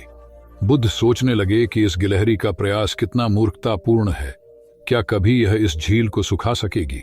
किंतु गिलहरी का यह क्रम लगातार जारी था। बुद्ध को लगा मानो गिलहरी कह रही हो कि यह झील कभी खाली होगी या नहीं, यह मैं नहीं जानती, किंतु मैं अपना प्रयास नहीं छोड़ूंगी। अतः उस छोटी सी गिलहरी ने भगवान बुद्ध को अपने लक्ष्य मार्ग से विचलित होने से बचा लिया। वे सोचने लगे कि जब यह नन्ही गिलहरी अपने लघु सामर्थ्य से झील को सुखा देने के लिए दृढ़ संकल्पित है तो मुझ में क्या कमी है? मैं तो इससे 1000 गुना अधिक क्षमता रखता हूं। यह सोचकर गौतम बुद्ध पुनः अपनी साधना में लग गए और एक दिन बोधिवृक्ष तले उन्हें ज्ञान का आलोक प्राप्त हुआ। यह कथा असफलता के बावजूद प्रयासों की निरंतरता पर बल देती है। यदि हम प्रयास करना न छोड़े तो एक न एक दिन लक्ष्य की प्राप्ति हो ही जाती है। बुद्ध अपने साधना काल में एक निर्जन स्थान पर ध्यान मग्न बैठे थे। इसी स्थान पर एक यक्ष का वास था। यह बात बुद्ध को झांत नहीं थी। वे तो वहां पहुंचे और शांत वातावरण देखकर ध्यान मग्न हो गए। उस समय यक्ष वहां पर नहीं था। रात होने पर जब वह आया तो उस स्थान पर एक अनजान व्यक्ति को देखकर आग बबूला हो गया। बड़े जोर से वह दहाड़ा, किंतु बुद्ध का ध्यान भंग नहीं हुआ। यक्ष ने उन्हें हाथी का रूप धारण कर डराना चाहा, किंतु बुद्ध यथावत ध्यान मग्न बैठे रहे। उसने बुद्ध को डराने के लिए क्रमशः शेर, चीता, बाघ आदि का रूप धारण किया, किंतु बुद्ध अविचलित ही बने रहे। अंत में उसने भयंकर विषधर का रूप धारण कर उनके पैर के अंगूठे को ढंस लिया, किंतु बुद्ध पर उसके विष का भी कोई असर नहीं हुआ। वे अब भी अप्रभावित रहे। विषधर उनके शरीर पर चढ़ गया और उनके गले से लिपटकर उन्हें जोरों से काट लिया, लेकिन इतने प्रयासों के बावजूद भी बुद्ध की साधना को भंग नहीं कर पाया। थक हार कर नीचे उतर आया और उनसे कुछ कदमों की दूरी पर लेटकर अपनी थकान उतारने लगा। ध्यान पूर्ण होने पर बुद्ध ने उसकी तरफ देखा और उसे बहुत स्नेह से दुलारा। उनका निश्चल प्रेम देखकर सर्प का विष अमृत बन गया और यक्ष ने श्रद्धापूर्वक बुद्ध को नमन किया। कहानी का सार यह है कि मन की कलुषता पर एकाग्रता, स्नेह और संभव से ही विजय प्राप्त की जा सकती है। बौद्ध भिक्षु बोधि धर्म भ्रमण करते हुए एक गांव में पहुंचे। लोग उनका बहुत आदर करते थे। बोधि धर्म व उनके शिष्यों का ग्रामीणों ने हार्दिक सत्कार किया और फिर उनके पवित्र वचनों को सुनने के लिए उनके आसपास एकत्रित हो गए। बोधिधर्म लोगों को धर्म और आचरण विषयक अच्छी बातें सरल भाषा में समझाने लगे। तभी वहां एक व्यक्ति आया और बोधिधर्म को अपशब्द कहने लगा। उपस्थित जनसमूह ने उसे रोकने का बहुत प्रयास किया, किंतु वह नहीं माना तथा अनवरत बोधिधर्म को बुरा भला कहता रहा। लोगों ने कहा कि महाराज, ये व्यक्ति कितना उद्दंड है, निरर्थक ही आपको अपशब्द कह रहा है। बोधिधर्म उस व्यक्ति के इस आचरण पर कदापि क्रोधित नहीं हुए और लोगों से बोले कि यह भविष्य में मेरा सबसे बड़ा भक्त बनने वाला है। लोगों ने पूछा कि कैसे? बोधिधर्म ने उत्तर दिया, कोई कुम्हार के यहां घड़ा लेने जाता है तो घड़े को बजाकर देखा जाता है कि वह फूटा हुआ तो नहीं है। जब 1-2 रुपए के घड़े को कोई इतनी परख कर सकता है तो भला जिसे गुरु मानना है उसे 10-20 गालियां दिए बगैर कैसे पहचानेगा? पहले वह परीक्षा लेगा कि गुरु में धैर्य, आक्रोश व समता भाव कितना है। यह जानने के बाद ही तो वह गुरु को स्वीकारेगा। इसलिए यह व्यक्ति मुझे निरर्थक ही अपशब्द नहीं कह रहा है और आगे चलकर वास्तव में वह व्यक्ति बोधिधर्म का सबसे बड़ा भक्त बना। किसी को शिक्षा देने से पूर्व स्वयं का आचरण भी तदनुरूप होना चाहिए, तभी गुरु का महान पद मिलता है। वस्तुतः गुरु की गुरुता तभी स्वीकारी जाती है जबकि उसमें सदाचरण के सभी लक्षण मौजूद हों। महात्मा गौतम बुद्ध के श्रावस्ती में प्रवचन चल रहे थे। प्रवचन में नित्य ही बड़ी संख्या में लोग आते और विविध महत्वपूर्ण व गंभीर विषयों पर बुद्ध से ज्ञान ग्रहण करते। बुद्ध का शिष्य वर्ग भी काफी विशाल था, जो प्रवचन स्थल की व्यवस्था संभालता और बुद्ध की सेवा में सदैव तत्पर रहता। एक बार रात के समय महात्मा बुद्ध प्रवचन दे रहे थे। सदैव की भांति काफी लोग उनके प्रवचन सुन रहे थे। एक व्यक्ति जो बुद्ध के ठीक सामने बैठा था, बार बार नींद के झोंके ले रहा था। बुद्ध थोड़ी देर तक तो प्रवचन देते रहे, फिर उससे बोले, वत्स, सो रहे हो? उस व्यक्ति ने हड़बड़ाकर कहा, नहीं महात्मा। बुद्ध ने पुनः प्रवचन प्रारंभ किए। वह व्यक्ति फिर ऊँघने लगा। महात्मा ने फिर वही प्रश्न दोहराया और उसने फिर अचकचाकर नहीं महात्मा कहा। ऐसा लगभग 8-10 बार हो गया। कुछ देर बाद बुद्ध ने उससे पूछा, वत्स, जीवित हो? हर बार की तरह इस बार भी उसने कहा, नहीं महात्मा। यह सुनकर उपस्थित श्रोताओं में हंसी की लहर दौड़ गई और वह व्यक्ति पूर्णतः चैतन्य हो गया। तब बुद्ध गंभीर होकर बोले, वत्स, निद्रा में तुम्हारे मुख से सही उत्तर मिल ही गया। जो निद्रा में है वह मृतक समान ही है। महात्मा बुद्ध का संकेत था कि गुरु से ज्ञान ग्रहण करते वक्त सजगता अत्यंत आवश्यक है।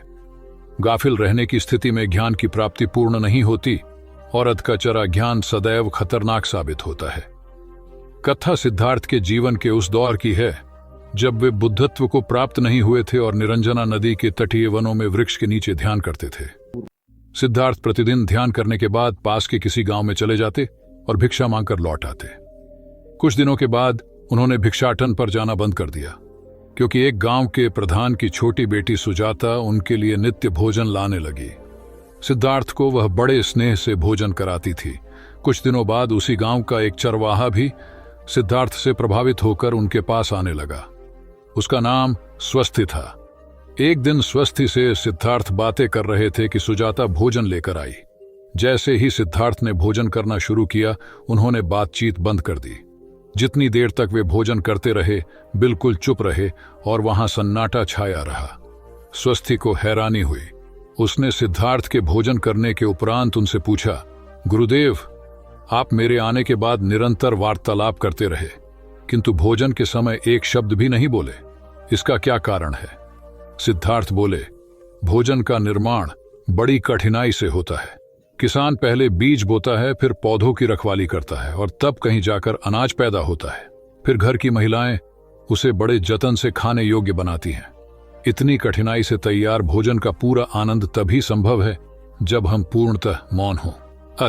भोजन के दौरान मैं मौन रहकर उसका पूरा स्वाद लेता हूँ।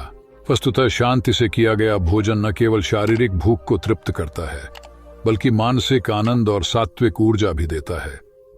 सम्राट अशोक संपूर्ण भारत को अपने राज्य में मिलाना चाहते थे, पर कलिंग के युद्ध में हुए रक्तपात को देखकर उन्हें अत्यधिक दुख पहुंचा।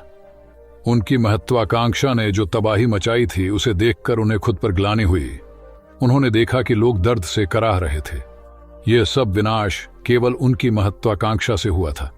यह सब देखकर अशोक के मन में विनाश का पथ छोड़कर नेकी के रास्ते पर चलने का विचार जगा। अशोक की राजधानी पाटलिपुत्र थी। पाटलिपुत्र अब पटना के रूप में जाना जाता है। पटना से गया भी अधिक दूर नहीं है, जहां बोधि वृक्ष के नीचे महात्मा बुद्ध को ज्ञान प्राप्त हुआ था। बुद्ध के अष्टप्रद मार्ग, शांति और दया के संदेश ने अशोक के दिलो दिमाग में इतनी उथल पुथल पैदा कर दिया कि उन्होंने उस मार्ग को अपनाने का फैसला किया। इस पथ पर चलने से उन्होंने इतिहास में अपनी अमिट छाप छोड़ी। अशोक ने अपने पुत्र को सिलोन, अब श्रीलंका, और अन्य कई लोगों को सुदूर क्षेत्रों में दूत बनाकर भेजा। एक निर्दयी महत्वाकांक्षा एक ऐसे पवित्र उद्देश्य में बदल चुकी थी जिसमें कुछ अच्छा कर गुजरने की, करुणा और प्रेम के संदेश को चारों ओर फैलाने की इच्छा थी। करुणा केवल दया भावना मात्र नहीं है, ये आपके अंदर दूसरों की मदद करने की तीव्र इच्छा पैदा करती है। इसी भावना ने बुद्ध को भगवान और अशोक को महान बनाया। तथागत बुद्ध उन दिनों मगध प्रवास पर थे, साथ में शिष्यों का बड़ा समूह भी था।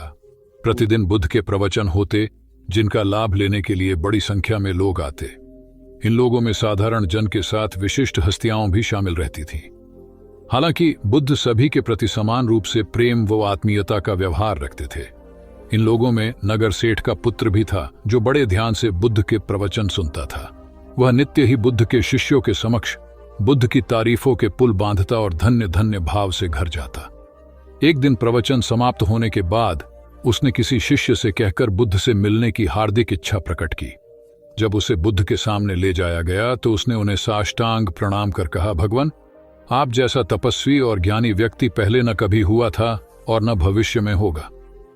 यह सुनते ही बुद्ध ने उसकी बात बीच में ही रोककर कहा, वत्स, क्या तुमने इतना अध्ययन कर लिया है कि अब तक कितने संत महापुरुष हुए हैं, और क्या भविष्य भी जान चुके हो कि आगे और कोई नहीं होगा? युवक लज्जित भाव से चुप खड़ा रहा, क्योंकि इस बात का उसके पास कोई जवाब नहीं था। बुद्ध ने अपनी बात समाप्त करते हुए उसे सीख दी, सदैव अपनी आंखें खुली रखो। जो जैसा है उसे वैसा ही महत्व दो, किसी से उसकी तुलना मत करो। कथा का सार यह है कि किसी भी क्षेत्र के अधिकारी विद्वान की स्वतंत्र रूप से प्रशंसा करना उचित है, किंतु सर्वश्रेष्ठ बताना अनुचित, क्योंकि श्रेष्ठता को व्यक्ति, समय व स्थान की सीमाओं में नहीं बांधा जा सकता। आनंद भगवान बुद्ध के प्रमुख व प्रिय शिष्य थे। उनके स्वभाव में उदारता, स्नेह व सहिष्णुता जैसे गुण शामिल थे। वे सभी के प्रति समान व्यवहार करते थे। उनकी दृष्टि में कोई छोटा या बड़ा नहीं था। एक बार आनंद कहीं जा रहे थे। रास्ते में उन्हें बड़े जोर की प्यास लगी। आसपास देखा तो निकट ही कुआं दिखाई दिया। वे वहां पहुंचे। कुएं से एक लड़की पानी भर रही थी। आनंद ने उसके पास जाकर कहा, बहन, मैं बड़ी दूर से आ रहा हूं, मुझे बहुत जोर से प्यास लगी है, कृपा कर पानी पिला दो। उनकी बात सुनते ही लड़की कांप उठी, क्योंकि वह अछूत जाति की थी। वह जानती थी कि किसी ऊंची जाति के व्यक्ति को पानी पिलाना उसके अधिकार क्षेत्र से बाहर है। वह निगाह नीची कर चुपचाप खड़ी रही। आनंद ने प्यास से व्याकुल होकर फिर कहा, बहन, तुमने सुना नहीं, प्यास के मारे मेरे प्राण निकले जा रहे हैं, मुझे पानी पिला दो। लड़की भयवश कुछ नहीं बोल पाई। जब आनंद ने बड़े स्नेह से उससे पानी न पिलाने का कारण पूछा तो वह बोली, मैं निम्न जाति की कन्या हूं, आपको पानी कैसे पिला सकती हूं? उसकी बात सुनकर आनंद ने कहा, बहन, मैंने तुमसे पानी मांगा है, जाति तो नहीं पूछी। आनंद की उदारता ने उस कन्या का भय दूर कर दिया और उन्हें पानी पिलाकर वह धन्य हो गई। कथा का सार यह है कि ईश्वर की दृष्टि सम होने के कारण उसने सभी मनुष्यों को समान शरीर, बुद्धि और भावना से नवाजा है। अपने सृष्टिकर्ता के विरुद्ध जाकर मानव मानव में भेद करना सर्वथा अनुचित है। एक बार भगवान बुद्ध अपने शिष्यों के साथ पाटलिपुत्र पहुंचे। सभी लोग एक विहार में रुके। भोजन के बाद बुद्ध ने आनंद से अगले दिन से प्रवचन आरंभ करने को कहा। अगले दिन बुद्ध का प्रवचन सुनने बड़ी संख्या में लोग उपस्थित थे। बुद्ध प्रवचन देने के बाद लोगों से मिलते, उनकी समस्याएं सुनते और नेक सलाह देते। एक दिन प्रवचन के समय बुद्ध के शिष्य आनंद ने उनसे पूछा, भंते, आपके सामने हजारों लोग बैठे हैं, बताइए कि इनमें सबसे सुखी कौन है? बुद्ध ने एक विहंगम दृष्टि भीड़ पर डालते हुए कहा, वह देखो, सबसे पीछे एक दुबला पतला फटे वस्त्र पहने जो आदमी बैठा है, वह सर्वाधिक सुखी है। आनंद सहमत नहीं हुआ। वह बोला, यह कैसे संभव है? वह तो बहुत दयनीय जान पड़ता है। बुद्ध ने अपनी बात सिद्ध करने के लिए बारी बारी से सामने बैठे लोगों से पूछा, तुम्हें क्या चाहिए? किसी ने संतान मांगी तो किसी ने मकान, कोई रोग मुक्ति चाहता था तो कोई अपने शत्रु पर विजय। ऐसा एक भी व्यक्ति नहीं था जिसे कोई इच्छा ना हो। अंत में बुद्ध ने उस फटेहाल आदमी को बुलाकर पूछा, तुम्हें क्या चाहिए? उसने हाथ जोड़कर जवाब दिया, कुछ नहीं। यदि ईश्वर को मुझे कुछ देना ही है तो बस इतना कर दें कि मेरे अंदर कभी कोई चाह पैदा ना हो। मैं ऐसे ही स्वयं को सबसे बड़ा सुखी मानता हूं। उसकी बात सुनकर आनंद से बुद्ध ने कहा, आनंद, जहां चाह है वहां सुख नहीं हो सकता। आनंद ने बुद्ध की इस शिक्षा को सदा के लिए गांठ बांध लिया। सार यह है कि लालसा से लोभ बढ़ता है, जो असंतोष का जनक होता है। यदि सही अर्थों में सुख पाना है तो किसी लालसा की बजाय उपलब्ध स्थितियों में संतुष्ट रहना चाहिए। गौतम बुद्ध ने बहुत से अज्ञानी लोगों को सम्यक दृष्टि प्रदान की थी। तब को बात है, कोसांबी में एक ब्रह्मचारी रहता था। उसे अभिमान था कि उस जैसा कोई दविद्वान नहीं है, इसलिए अपने साथ सदैव जलती मशाल रखता था। गौतम बुद्ध ने देखा तो उसे पूछा, अरे, ये मशाल लिए क्यों घूमते हो? ब्रह्मचारी ने उत्तर दिया, सभी प्राणी अंधकार और अज्ञान में पथभ्रष्ट हैं, उन्हें रास्ता दिखाने के लिए मशाल लिए घूमता हूं। तथागत ने पूछा, क्या तुम्हें 4 प्रकार की विद्याओं, शब्द विद्या, नक्षत्र विद्या, राज विद्या व युद्ध विद्या का पूर्ण ज्ञान है? ब्रह्मचारी ने अपनी अनभिज्ञता प्रकट करते हुए मशाल फेंककर तथागत के चरणों में मस्तक झुका दिया। उसका ज्ञान गर्व चूर हो गया। जो दूसरों को मूर्ख समझकर उनसे घृणा करता है, वो उस व्यक्ति की तरह है जो स्वयं अंधा होकर दूसरों को मशाल दिखाता घूमता है। अहंकारी कभी विवेकवान नहीं हो सकता और बिना विवेक के सत असत का ज्ञान नहीं हो सकता। अंततः ऐसे विवेकांत व्यक्ति को जीवन में कोई उपलब्धि प्राप्त नहीं होती, हताशा ही हाथ लगती है। काशाय वस्त्र पहन लिए। उसने सुना, आप एकाहारी हो गए हैं, वह भी एकाहारी हो गई।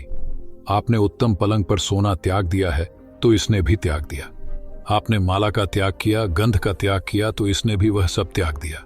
मायके वाले इसे संदेश भेजते हैं, वे इसे ले जाना चाहते हैं, लेकिन यह यहीं रहती है, इसी कक्ष में। यह गुण की मूर्ति है। राजा स्नेह से अपनी बहू को देखते रहे। अचानक तथागत उठे, उस कक्ष से बाहर चले गए। शाक्य मुनि ने शिष्यों को शांत रहने को कहा था, लेकिन वे स्वयं उस कक्ष से बाहर चले गए। मैं हमेशा सोचता हूं, उस पल क्या हुआ होगा, उनके मन के भीतर कैसे कैसे विचार उठते होंगे।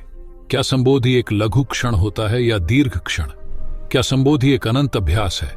क्या संयम उसका गरुड़यान है? धम्मपद का 13वां श्लोक बार बार याद आता है। यथागारम दुछेन बुट्टी समति विभजति एवं अभावितम चित्तम राघो समति विभजति। घर की छत मजबूत ना हो, सही तरह से उसे घास फूस से ढका ना गया हो, तो बरसात के दिनों में उसमें से पानी रिसता है, घर भर में फैल जाता है। उसी तरह ध्यान और एकाग्रता हमारे व्यक्तित्व की छत है। एक दिन एक व्यक्ति बुद्ध के पास पहुंचा। वह बहुत अधिक तनाव में था। अनेक प्रश्न उसके दिमाग में घूम घूम कर उसे परेशान कर रहे थे, जैसे आत्मा क्या है, आदमी मृत्यु के बाद कहां जाता है, सृष्टि का निर्माता कौन है, स्वर्ग नरक की अवधारणा कहां तक सच है और ईश्वर है या नहीं। उसे इन प्रश्नों के उत्तर नहीं मिल रहे थे। जब वह बुद्ध के पास पहुंचा तो उसने देखा कि बुद्ध को कई लोग घेर कर बैठे हैं। बुद्ध उन सभी के प्रश्नों व जिज्ञासाओं का समाधान अत्यंत सहज भाव से कर रहे हैं। काफी देर तक यह क्रम चलता रहा, किंतु बुद्ध धैर्यपूर्वक हर एक को संतुष्ट करते रहे। बेचारा व्यक्ति वहां का हाल देखकर परेशान हो गया। उसने सोचा कि इन्हें दुनियादारी के मामलों में पड़ने से क्या लाभ, अपना भगवत भजन करें और बुनियादी समस्याओं से ग्रस्त इन लोगों को भगाए। किंतु बुद्ध का व्यवहार देखकर तो ऐसा लग रहा था मानो इन लोगों का दुख उनका अपना दुख है। आखिर उस व्यक्ति ने पूछ ही लिया, महाराज, आपको इन सांसारिक बातों से क्या लेना देना? बुद्ध बोले, मैं ज्ञानी नहीं हूं और इंसान हूं। वैसे भी वह ज्ञान किस काम का जो इतना घमंडी और आत्म केंद्रित हो कि अपने अतिरिक्त दूसरे की चिंता ही न कर सके। ऐसा ज्ञान तो अज्ञान से भी बुरा है। बुद्ध की बातें सुनकर व्यक्ति को उलझन दूर हो गई। उस दिन से उसकी सोच व आचरण दोनों बदल गए। कथा का सार यह है कि ज्ञान तभी सार्थक होता है जब वह लोक कल्याण में संलग्न हो। महात्मा बुद्ध ने युवक को सत्संग का महत्व समझाया। महात्मा बुद्ध एक गांव में ठहरे हुए थे। वे प्रतिदिन शाम को वहां पर सत्संग करते थे। भक्तों की भीड़ होती थी क्योंकि उनके प्रवचनों से जीवन को सही दिशा बोध प्राप्त होता था। बुद्ध की वाणी में गजब का जादू था।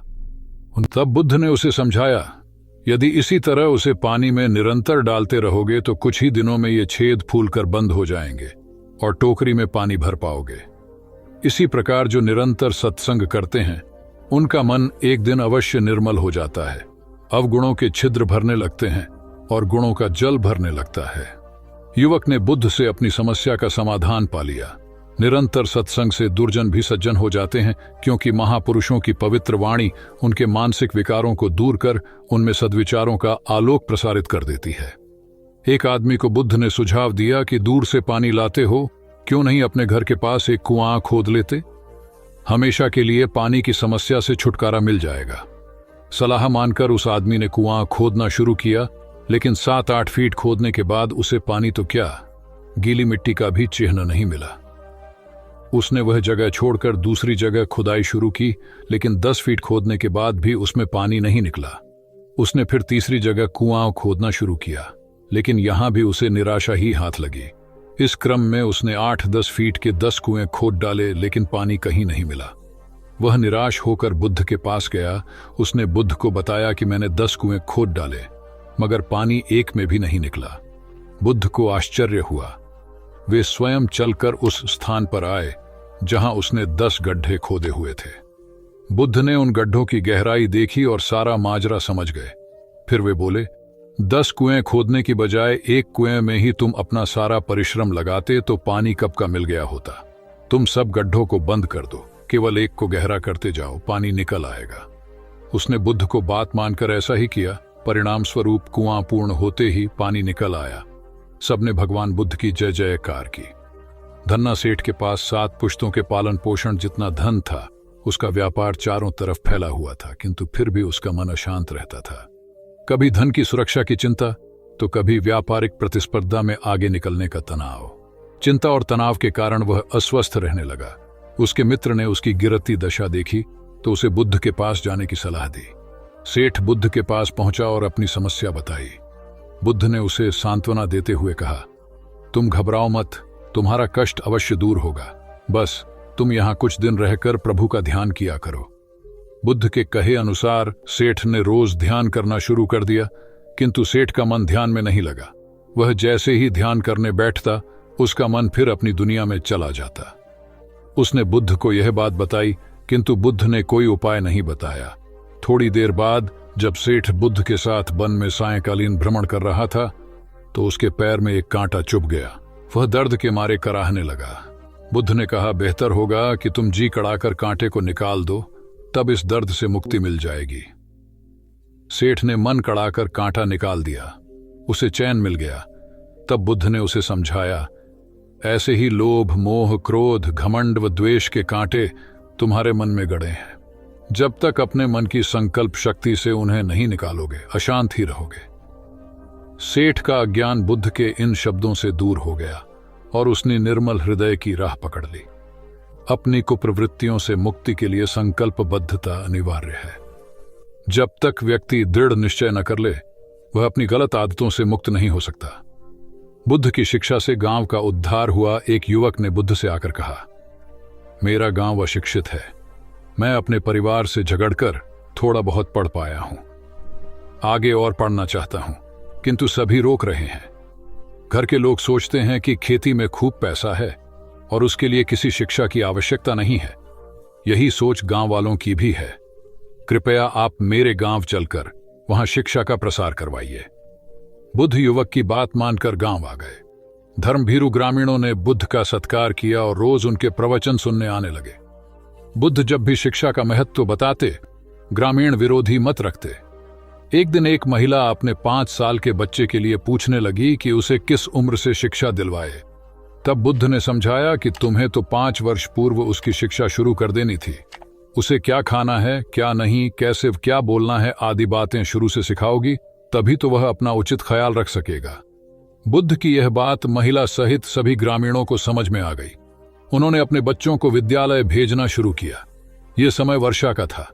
युवक ने लोगों को जल संग्रहण की तकनीक बताई। अधिकांश ने उपहास किया, किंतु युवक अपना काम करता रहा।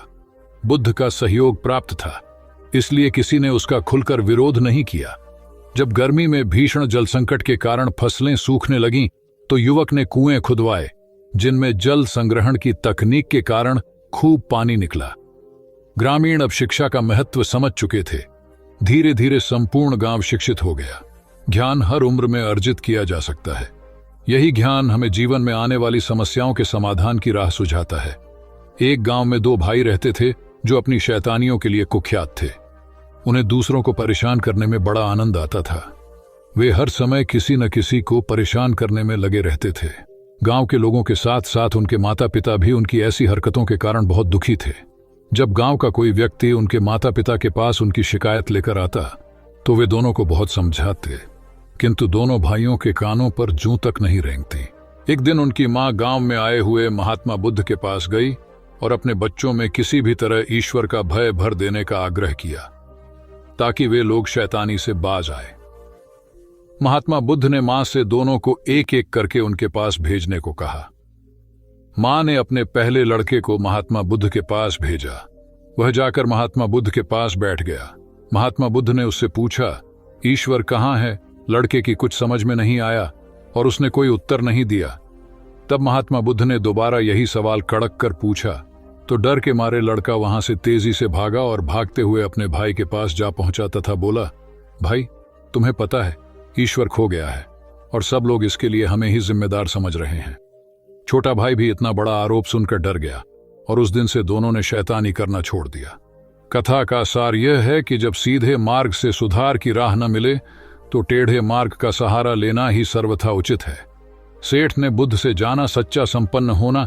एक सेठ निसंतान था। अपार संपत्ति का मालिक होने के बावजूद सेठ का लोभ बरकरार था। संतान न होने का दुख उसे बहुत था और इस कारण वह न जाने कितने फकीर, बाबा और पंडितों के दर पर माथा टेक चुका था, किंतु नतीजा शून्य रहा। एक बार सेठ के नगर में बुद्ध का आगमन हुआ। सेठ ने उनकी बहुत ख्याति सुनी तो अगले ही दिन उनसे मिलने पहुंचा। बुद्ध को अपनी निसंतानता के विषय में बताया तो उन्होंने सेठ के सिर पर हाथ रखकर हार्दिक आशीर्वाद दिया। संयोग की बात कि कुछ ही समय बाद सेठ को संतान सुख प्राप्त हो गया। वह बुद्ध के प्रति आभार भाव से भर उठा। सोचने लगा कि बुद्ध के प्रति उपकार कैसे जताए। विचार करने के उपरांत उसने एक बक्से में बेशकीमती हीरे जवाहरात रखे और बुद्ध के पास पहुंचा। बुद्ध को प्रणाम निवेदित कर सेठ बोला, महाराज आपकी कृपा से मुझे संतान का मुख देखने को मिला। मैं आपके लिए कुछ करना चाहता हूं, सो यह तुच्छ भेंट लाया हूं। बुद्ध ने हीरे जवाहरात देखते ही अस्वीकार कर दिए। उन्होंने कहा, मेरे लिए धन व्यर्थ है, इसे तुम ही रखो। जब सेठ अधिक आग्रही हुआ तो बुद्ध बोले, मैं निर्धनों से दान नहीं लेता। आश्चर्यचकित सेठ ने कहा, पर मैं तो निर्धन नहीं हूं, अपार धन संपत्ति मेरे पास है। मेरी तिजोरियां सोने चांदी गहनों व जवाहरातों से भरी हुई हैं।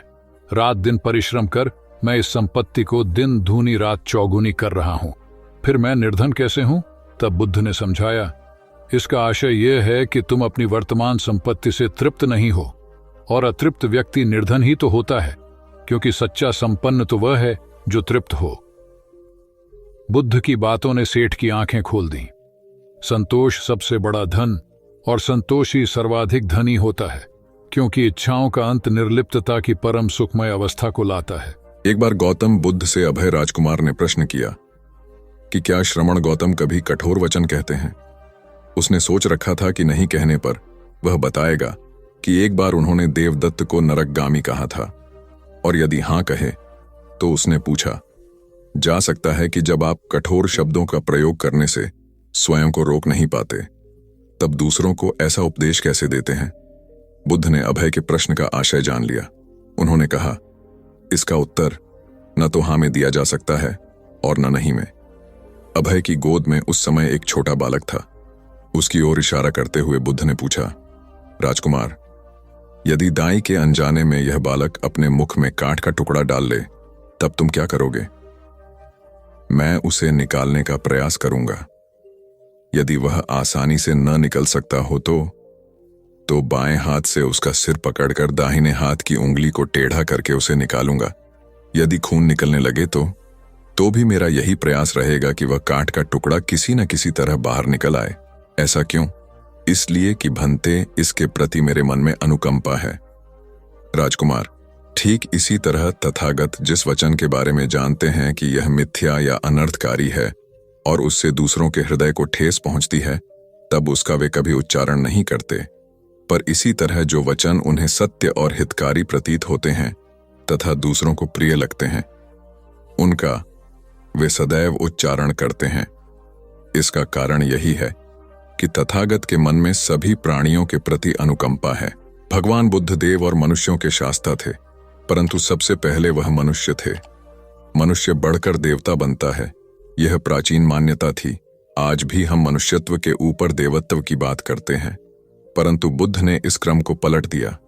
उन्होंने कहा, यह जो मनुष्यता है वही देवताओं का सुगति प्राप्त करना कहलाती है। देवता जब सुगति प्राप्त करता है तब वह मनुष्य बनता है। देवताओं में विलास है, राग, द्वेष, ईर्ष्या और मोह भी वहां है। निर्वाण की साधना वहां नहीं हो सकती।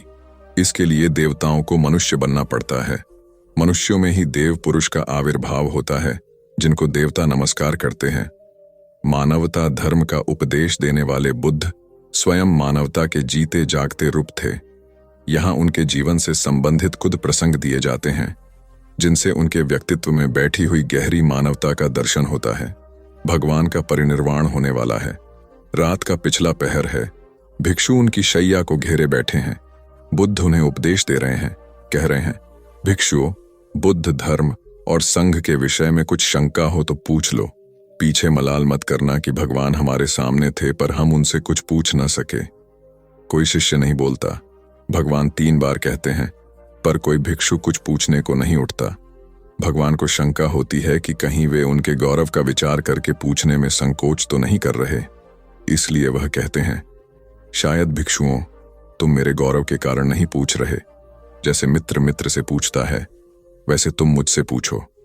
बुद्ध अपने शिष्यों की समान भूमिका पर आ जाते हैं। उनकी यह विनम्रता मनुष्य धर्म की आदर भूमि है। बुद्ध ने अपने को भिक्षुओं का कल्याण मित्र कहा है, जो उनकी मानवीय सहृदयता और विनम्रता को सूचित करता है। एक दूसरा दृश्य भी उसी समय का है। चंद करमार पुत्र के यहाँ बुद्ध ने अंतिम भोजन किया था।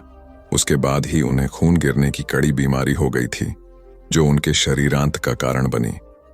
बुद्ध को उसके हृदय का बड़ा ध्यान था। भक्त उपासक को यह अफसोस हो सकता था कि उसका भोजन करके ही भगवान का शरीर छूट गया।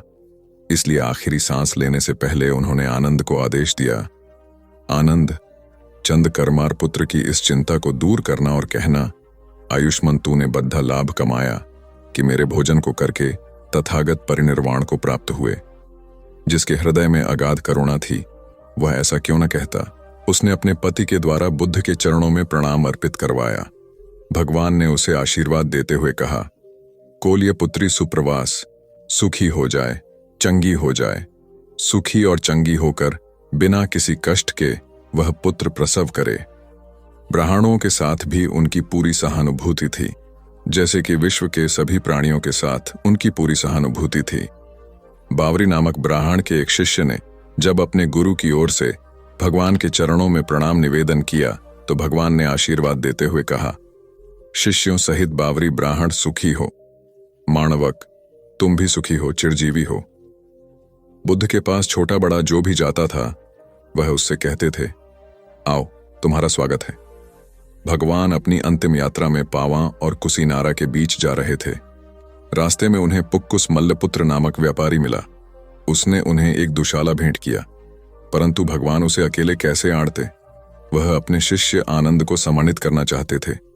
उन्होंने कहा, पुक्कुस, दुशाले के एक भाग को मुझे ओढ़ा दे, दूसरे को आनंद को। पुक्कुस ने ऐसा ही किया। भूल करने वालों के प्रति भी बुद्ध की अनुकंपा का पार न था। एक बार एक ब्राह्मण ने भगवान को वेरंजा में वर्षावास करने का निमंत्रण दिया।